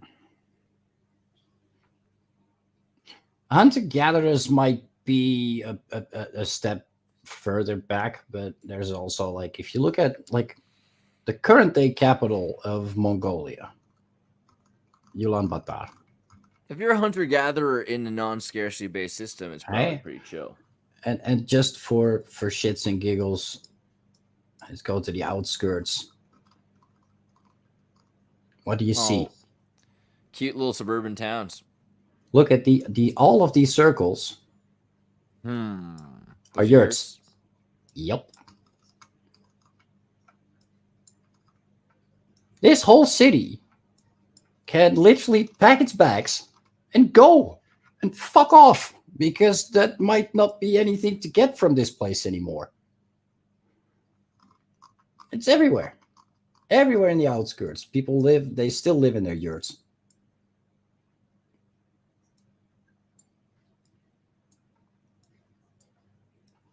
That's a lot of yurts.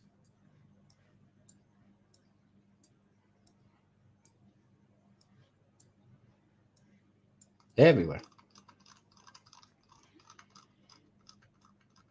Because, you know, this country is subject to weather changes galore.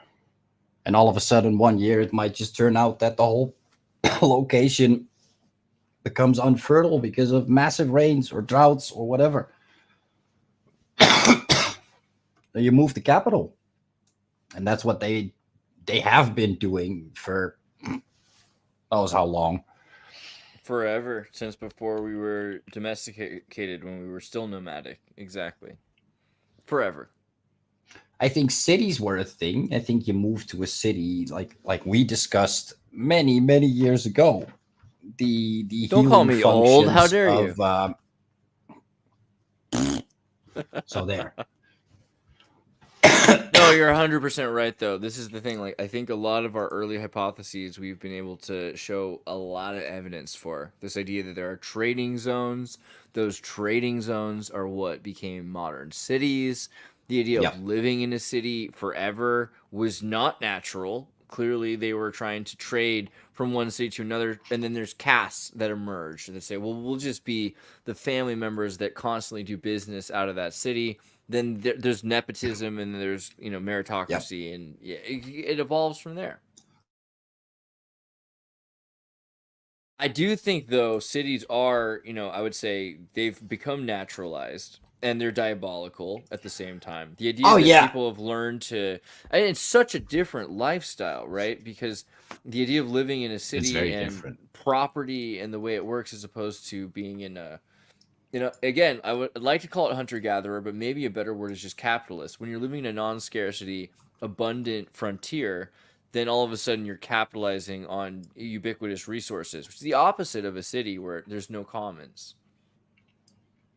That's probably the biggest difference. There's no shared commons. Like the original cities that we're looking at here, all these starports are showing us there's a shared commons. They're built around a river. They're built around water. There's a shared commons, right? All the boats can share the same channels. All the trade can be done along the same channel networks. There's a shared commons. Well, there would be shared commons in modern cities too if it wasn't all regulated and privatized, no? Shoulda, coulda, woulda, Raf. I'm just saying. It's usually owned by some party or something, but or the trade. Right. Yeah, or worse, like in Santa Cruz, we have like a business association. And if you're not part of the Rotary Club, you know, you're not part of the business association. You got to be part of the Rotary Club. They have good chicken meals on Fridays. I'm sure. And ice cream. And a little bar at the Elks Lodge with a pool.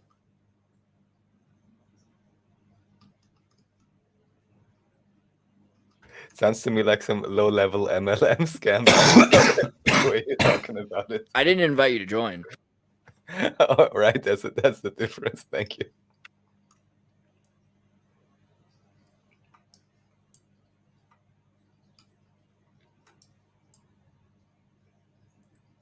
Special region. Okay, well, this special district. This is where the Netherlands grew their cocaine. Maybe that's why it's called special region. Is that Special Region Yogyakarta? I mean, this is probably just a modern naming of the districts for some reason.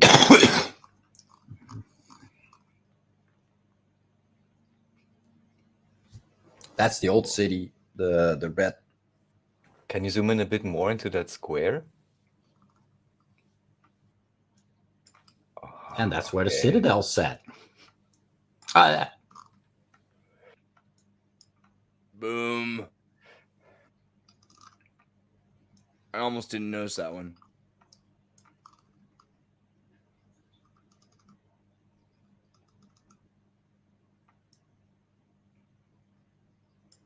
Is that literally just two trees in a giant concrete parking lot? 'Cause what the heck? I think it's water.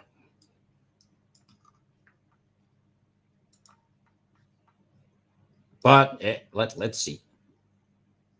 No, it's a giant concrete lot. Dang.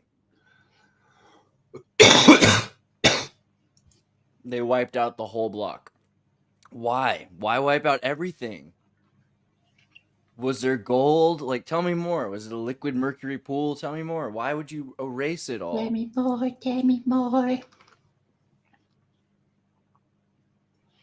The two pillars. That's a good one.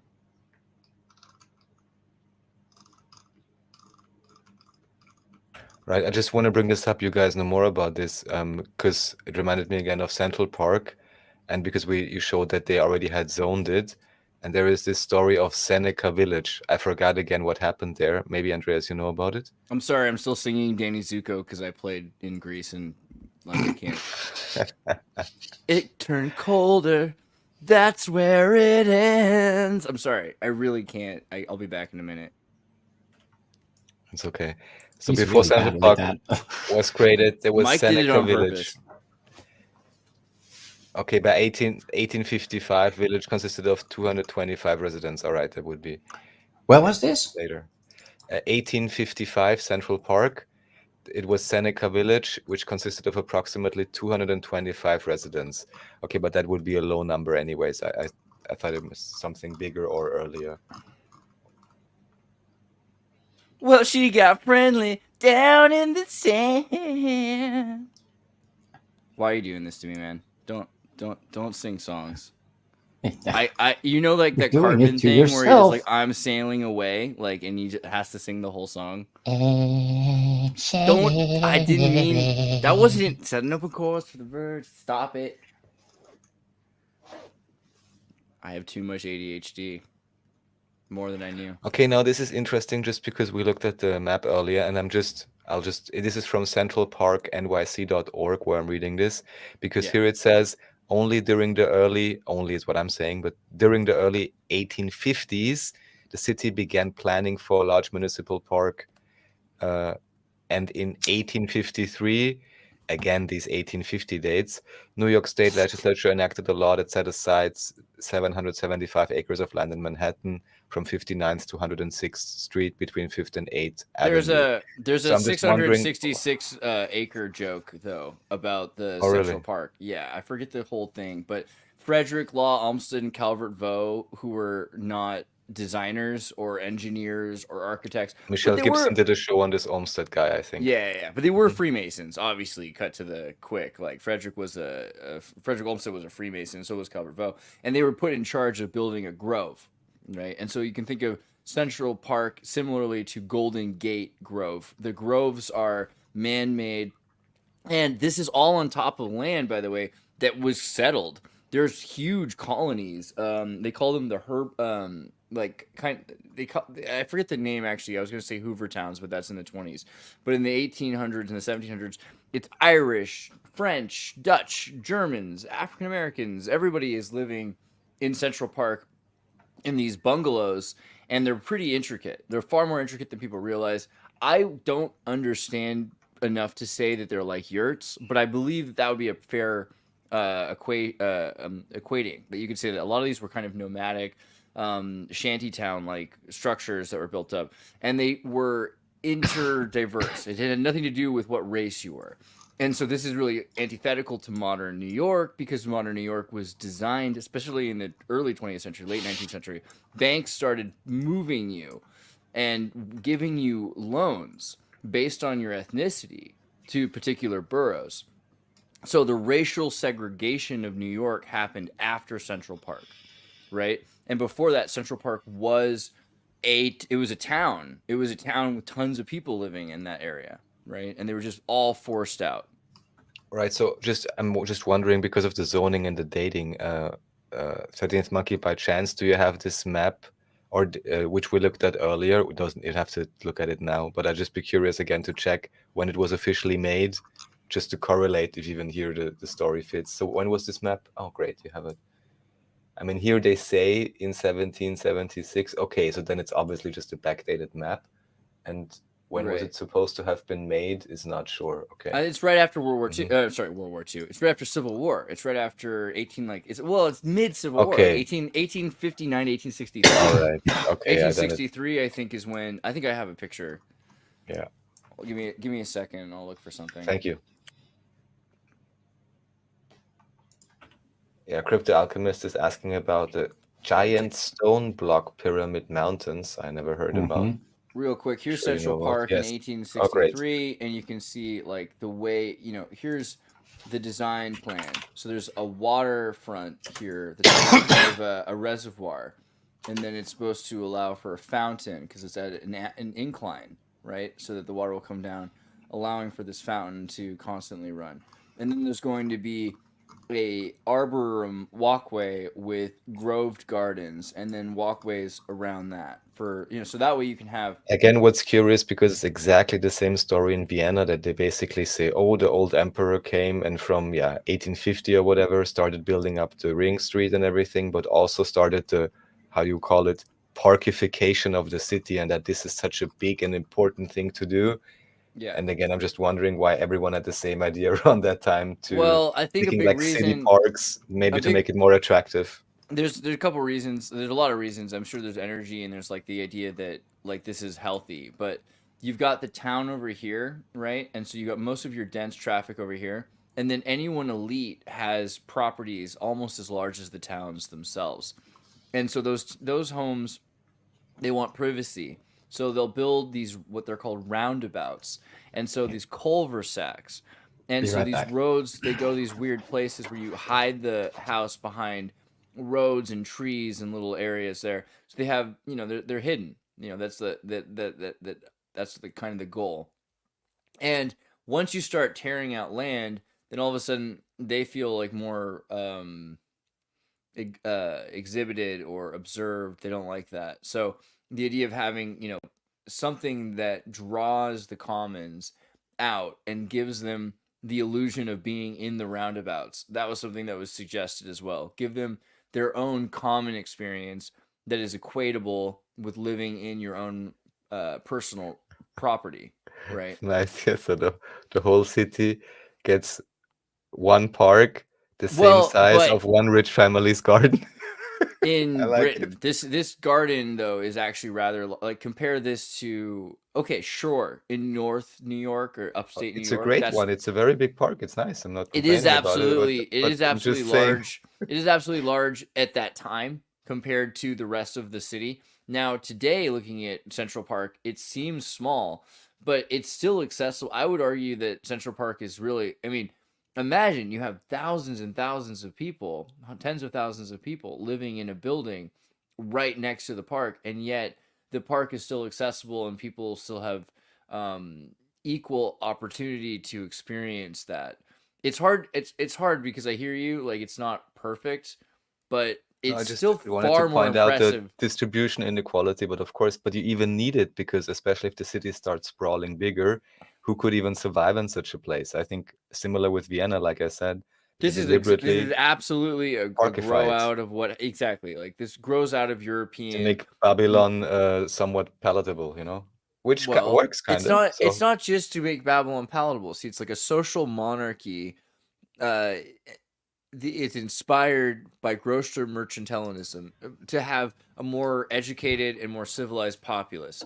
So if you own the populace, you want them to be the best they can be, right? And so you want your populace to be able to have access. So this is like a trough that you're feeding all of your horses out of. I hear you there. Yeah. But on the other hand, look at what existed before this. Look at other cities that don't have this. This is a major advancement for the idea of the city, for the idea of an urban for sure. an urban jungle. And the urban jungle is not perfect, but the idea of the urban jungle is technogaianism. It's the idea of building I'm living in a city myself. So. Well, I mean, in the future, a city doesn't have to be horrible. Like a city could be part of nature. Totally. Yeah. Totally. I think this 100%. I would say that this is like the least evil conspiracy, like to offer people a garden.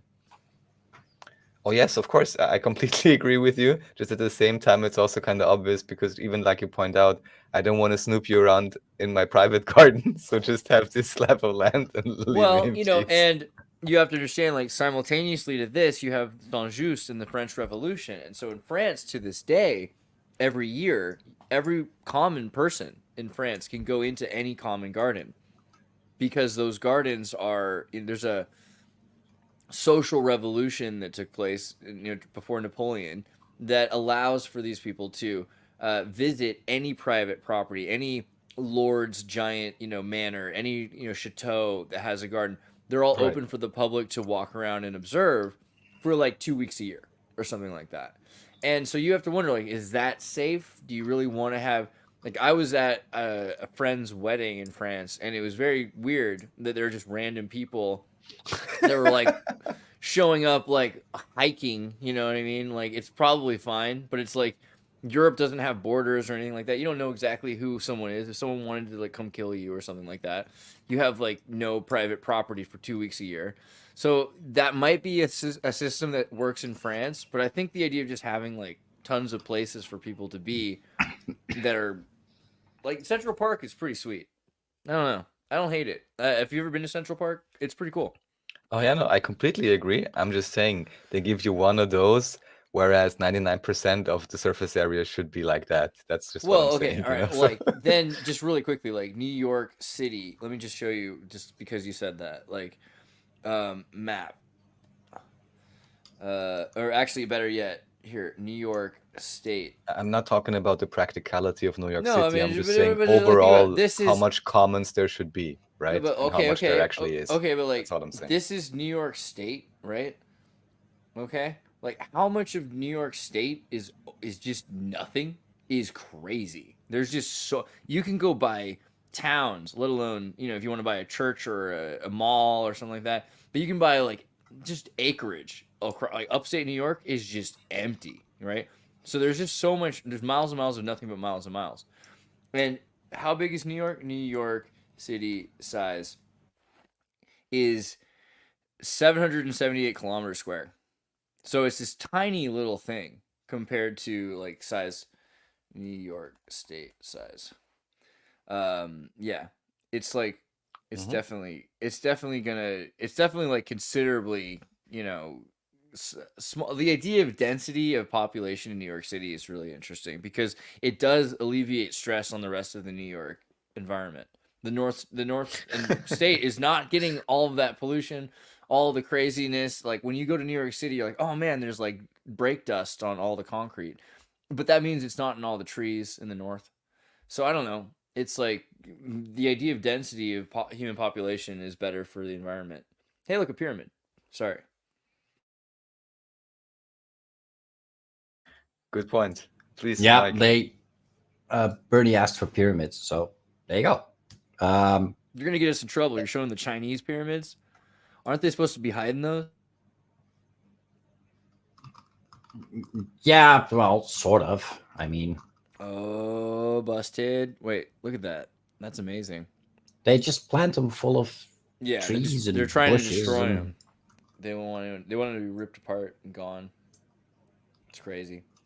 But this, I mean, here it's obvious that this is like completely organized, structured planting there. So this is nothing organic.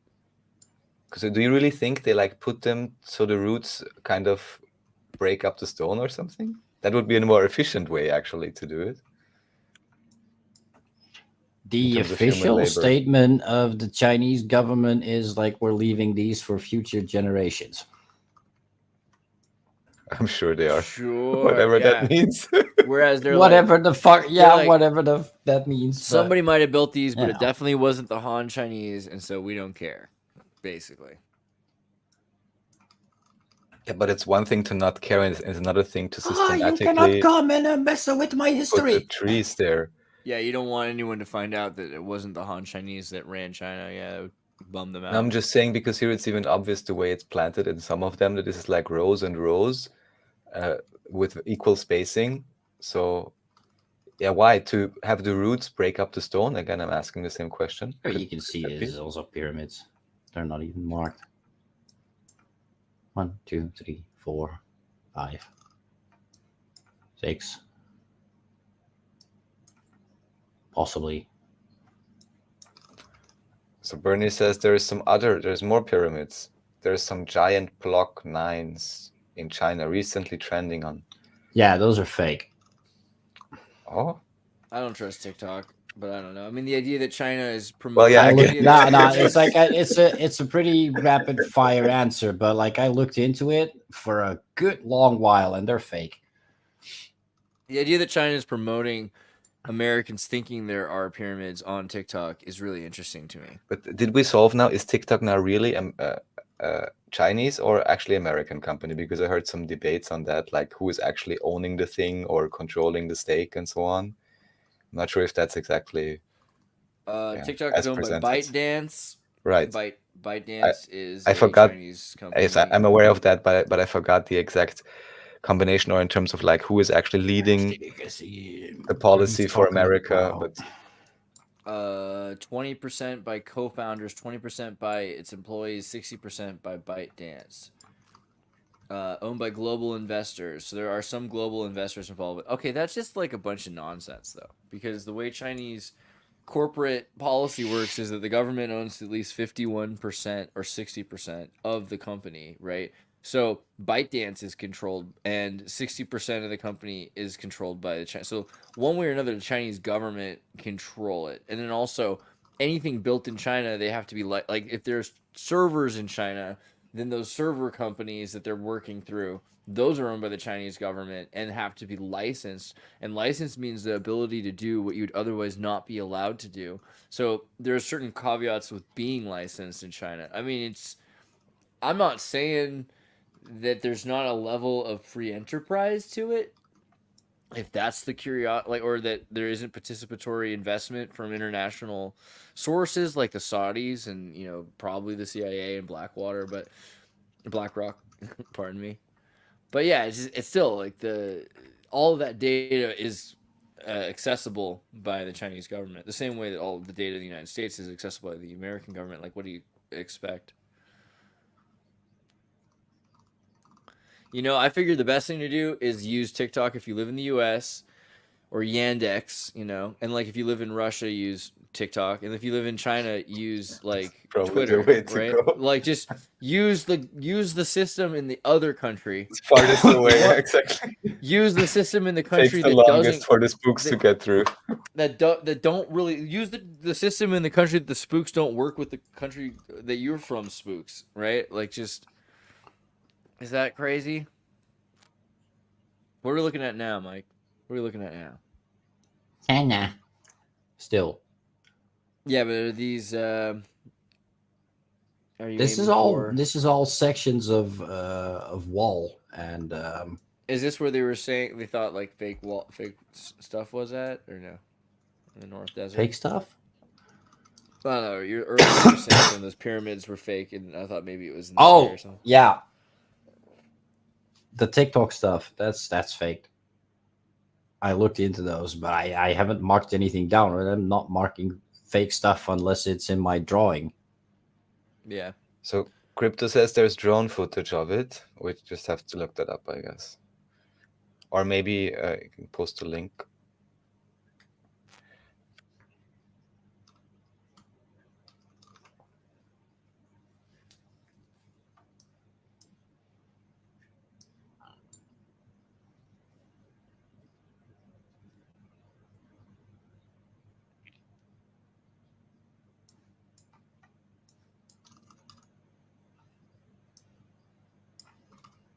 Well, I guess just so Is it there happens.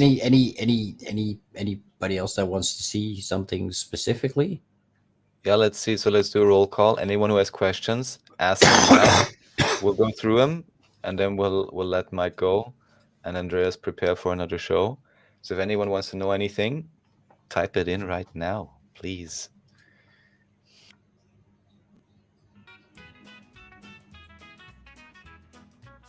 Well, they brought the first monkey in, and hell, what a sight. He juggled a banana, but he just couldn't get it right. Second monkey was a jumper, bouncing high and low, but he missed the final leap. Oh, it's a Starford snowflake. Wow. But the 13th monkey, he stole the show. You know about Starfords, don't you know? He spoke and he pointed and he never went wrong. The 13th monkey, he was perfect all along. Number 3 monkey, what a charmer with a little bow tie. But he tripped on his shoes, oh how he did cry. No questions. Monkey number 4 played the Any Egyptian star forts? Are there Greece. pyramids in Australia? We want some Australian history. Yeah, sorry. There is some forts in Australia, but I haven't found a star fort in Australia. Yeah, it Alright, seems like so Australia's where let's the building line is, let's go off of this. What was the first one? Egypt. Egypt.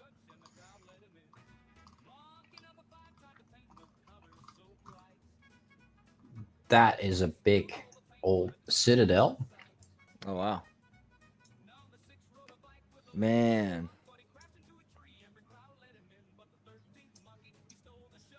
And it is accompanied by a little 4-pointer. Are the worldwide star forts connected by any ley lines? Ley lines don't work on globe Earth. If cancer is caused by damaged DNA, how could any sample ever be taken without causing damage? Answer them, Mike. Answer them. Just kidding. I was trying to think of an answer, but I was like, I'm not sure.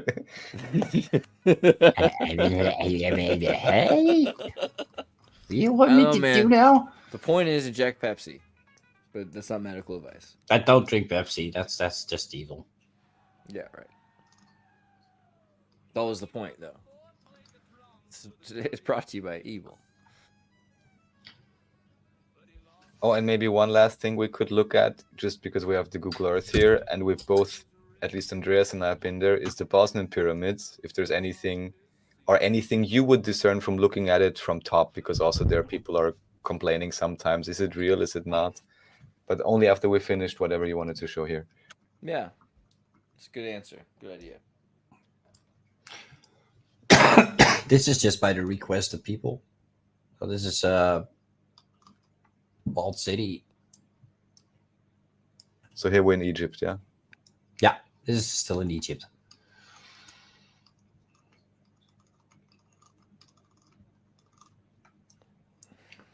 Alexandria had a whole bunch of star forts. Yeah, I mean, it feels like anywhere you Most see like, of which are gone. that much greenery around a desert feels like you're going to see a lot of star forts if they're connected ideas. It's like beavers and water, man. Gun points.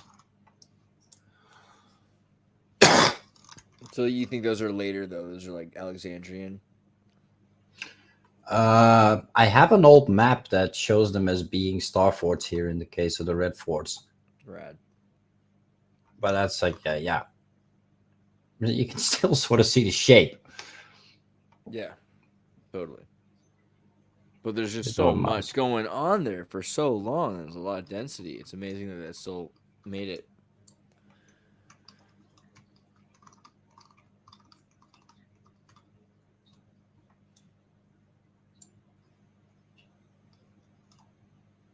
They left some of it. Tearing down walls to build buildings, becoming roads. Bless you. I mean, Donkey Well. Greece. I like your way of thinking, Adam. If rabies means to rage, what I missed it. I'm sorry. rabies means rage, wouldn't the cure to rabies simply be to Courage. courage? Yes. That's fair. Don't make me cry. Again with the ADHD. Now I'm thinking about Old You're the- Yeller. Courage the dog. Yeah, see how quick Courage that the was? cowardly dog. It led right to Old Yeller, though, because rabies and courage, like, it was really fast. And now I'm there. Go on, Old Yeller. Get out of here. Have you seen that movie, Mike? Have you, Raph? Is that like too American for you guys? You've never No, seen I Old don't Yeller? think I have. You've never seen Old Yeller. No. Come on. Come on, man. Are we still in Greece? This is Greece. Maybe you want to look at Corfu, because I think a friend of mine is there right now. Actually, we had him on, George. He's been showing us some old monuments or strange bricks. All right, but you better watch Old Yeller. All right.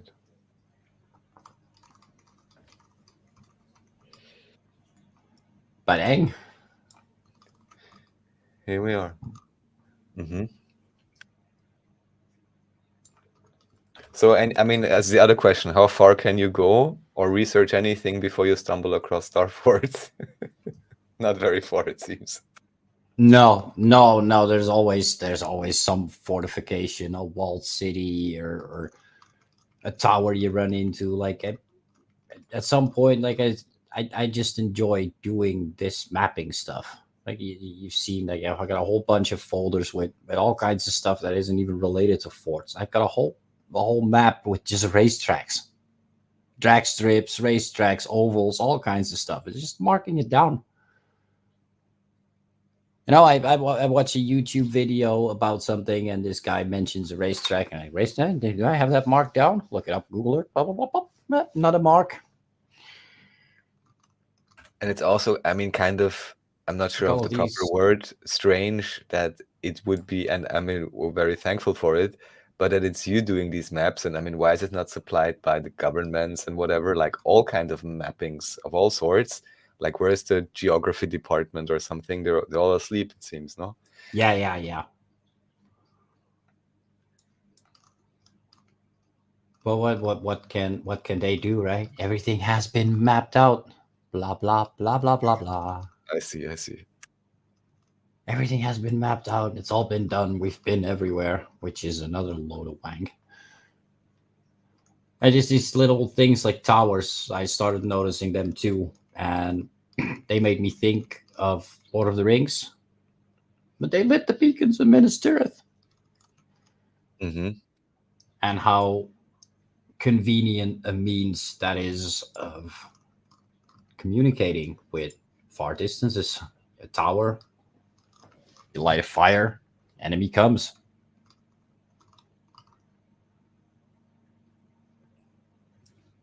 And maybe not even the enemy, something is coming. Keep an open mind. All right, yeah. So I think let's go to the last request for now, and let's check out That Bosnian, was Bosnian pyramids, and whatever you Bosnian would say, pyramids. only from your mapping or pattern experience, if you would say that there's anything there or what it could be. Because I mean, I've been there, Andrea's been there. I can tell just, I mean, it looks like a pyramid or some kind of a heap, whatever it actually is. Look at this. This is it, right? Yeah.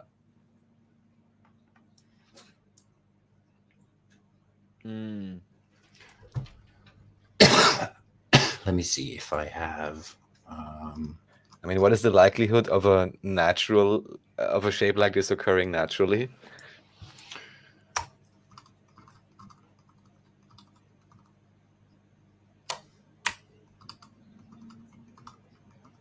I mean, like, I also think that we're looking at a taller one that slid down. Look at for the right there for a second. That flat area there, like this area looks like at one point was a higher one that slid down and they flattened it out, this whole town. The midtown, which is like the high Kingstown. So you got the low town here that like all that town that's all orange is Visoko. And then that flat area there behind the thing, which looks like it was a larger pyramid, right? Like that's all flattened out and turned into the Viking town. And then yeah, you saw that. Like there's a castle right in the top back. Yeah, but that whole flat area used to be this back part, which is like an even higher one. And they have channels and tunnels through the whole thing, which prove it, which is also crazy. I mean, like that they would like the tunnels can make it, but they're filled up with But there's sediment. So there's like a supposed 3 of them, right? yeah, exactly. There's like that one up in the north there. You see that This one. across? Yeah, and then one to the left there too. I think there's that one there.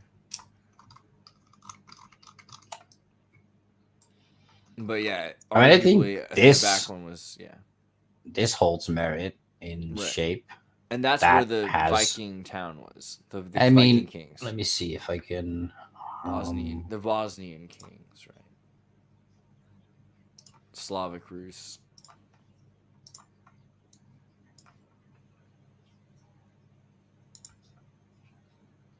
Straight across, bruh.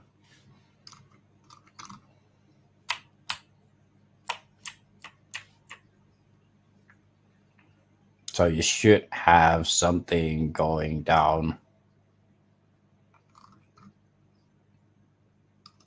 Of course, it's always the question with the mining sites. The main thing I just want to say is that it doesn't necessarily look natural to me, or like human intervention of whatever kind. I mean, underneath this tree line is a bunch of concrete, so like the whole thing is actually poured. That's the thing, because I also did you go to that other pyramid where there's concrete shells are Yeah. like poured on it and it's splattered well, around? it's on It's this- really strange. It's on this one too. Okay. The whole thing has it. There's whole. You walk up these certain areas. My brother and I took like 2 paths. We took the really hard path, which is right through the center middle of the dark side you saw there, from the town up, right through the middle there, which I was like, this is crazy.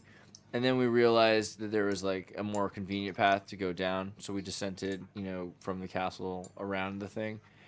You can see there's concrete pour all through, and ceramic concrete pour all through the backside there, and then underneath a lot of the greenery here, where like certain trees have sprouted up, but it's difficult for anything to grow because it is growing through the old concrete slabs. There's just those concrete slabs are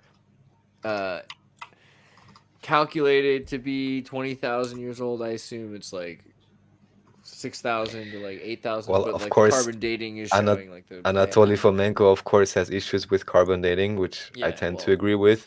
Of course, if it's like at a volcano, right? Yeah. Like But who's what's gonna still trust clear it? is that this is not an official government site. The government isn't interested in it because at least they should be analyzing this concrete. Well, properly, or I who wouldn't made say it, that. They're interested. They don't want people to know. So like this is like Tibet or Israel. It's like a UN site. Bosnia Herzegovina is not like the rest of the European Union. It's its own place outside of the European Union with visas and borders, etc. And it's protected because of the Bosnia Herzegovina war, which was like a Muslim, Christian, even anti-Semitic, some might say, crisis. So it's an internationally protected place, and they keep people from studying it because they say, well, even if you think that 20,000 years ago there was something more, we know for sure that the Bosnian kings lived there centuries ago, right? And so studying the Bosnian kings and not ruining that site takes precedent over studying like Neanderthalic ruin, which is what they would assume would exist that long ago in Bosnia. So they don't really want to disturb the Bosnian kings, which is their nationalist interest. Bonus feature.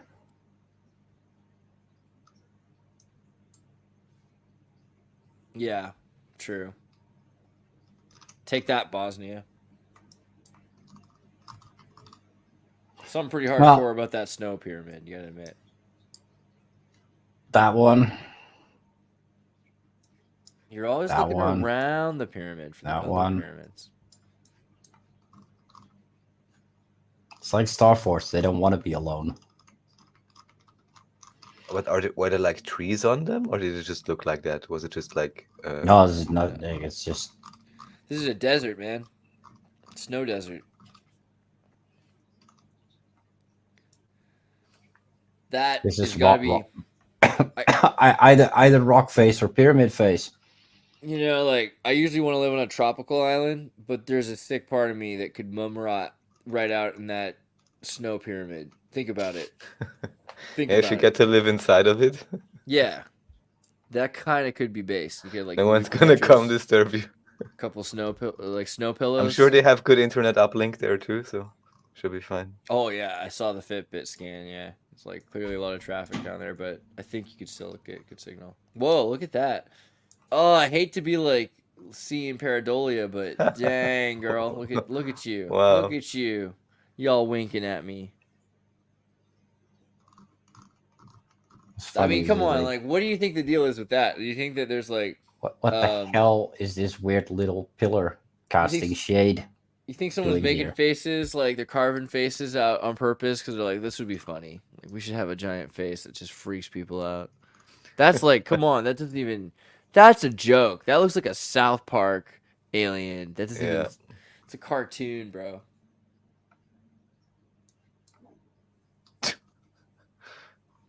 You do get bored from time to time, you know? I You see mean, shit.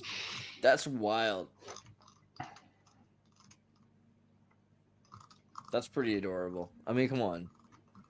Maybe someone CGI'd that, but that's just too much. That's probably like, you know what we should do? We shouldn't just blur it out. We should put a face there so that people look crazy when they talk about that. Right, face. they started going wild.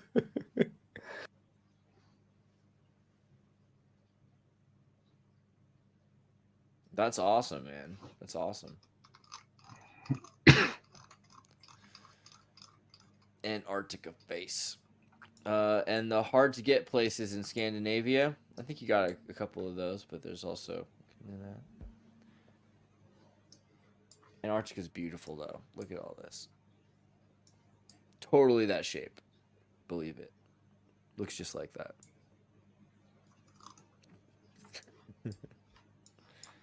Funny that. Based. All right. Well, is there anything else that we should you want to point out before I have a second 13th Monkey Pop novelty pop song Oh Lord. to close this out with. So I just want to make sure that we get our money's worth here. Wow, another one. Where's this? Is it Argentina? I'm sorry, I didn't see where you zoomed in. In the middle of Argentina. Nice. Could just tell.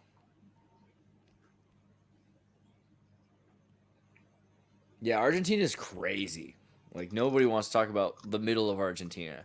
Everybody lives in a city far, far away from the middle of Argentina. Yeah.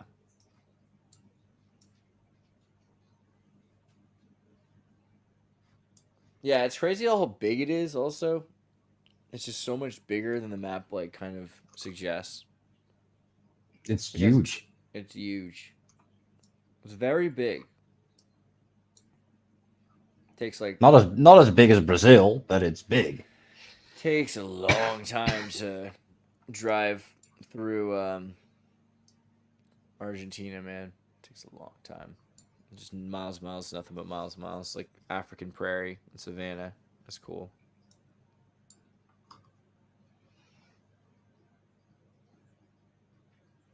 Any requests?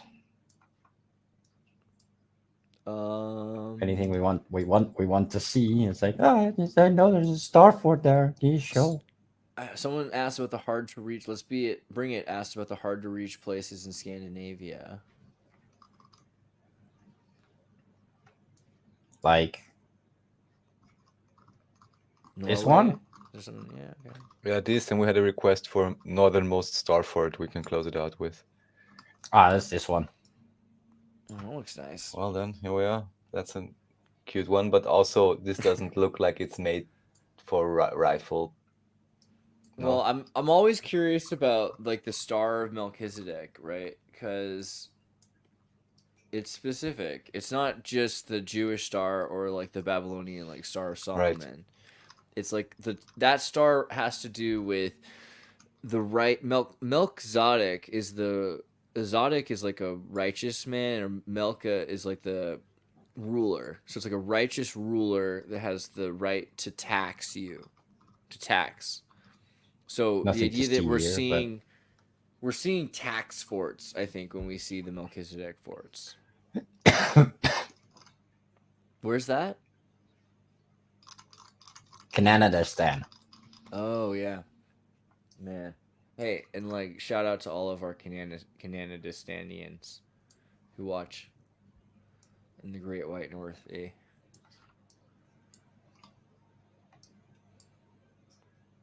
There's a lot of towns called Fort in Canada. As you can see, there's all of these black stars is all towns. The called next couple Fort years are something. going to be wild because they're getting all the lidar scans in Canada, and like I think there's been another dozen starports that have been lidar scanned, that were lost in Canada in the last year.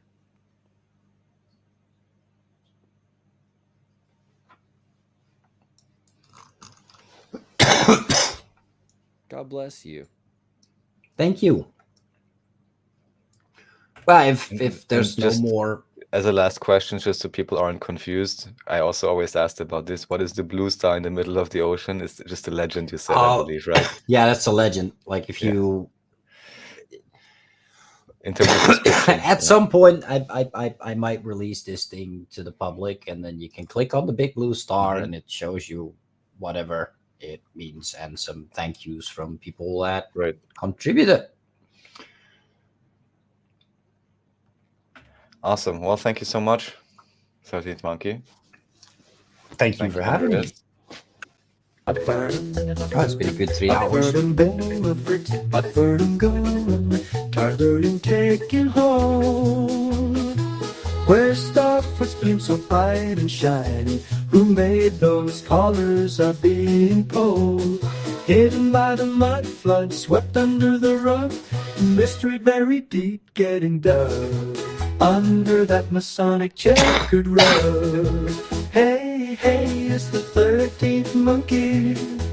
Swinging tree to tree. Finding all the starfers. Setting history free.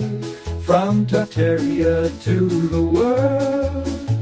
In every place in town.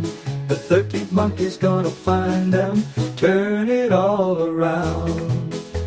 They tried to keep it secret in a hush-hush kind of way, but the monkey's on a mission and he's never gonna sway. With his keen eyes wide open and his heart full of cheer, he's uncovering the starforts, making everything clear. Hey, hey, it's the 13th monkey, swinging tree to tree. Finding all the starfers, setting history free. From Tartaria to the world, in every place in town. The 13th monkey's gonna find them, turn it all around. Well, the starforts are awaiting in the valleys and the hills, with their secrets and their wonders, giving everyone the thrills. The monkey's on the case now, like a detective on the go, bringing light to all the mysteries, letting everyone know. Well, gather round and listen to the monkey's happy song about the starforts and their wonders, giving everyone the thrills. The monkey's on the case now, like a detective on the go, bringing light to all the mysteries, letting everyone know.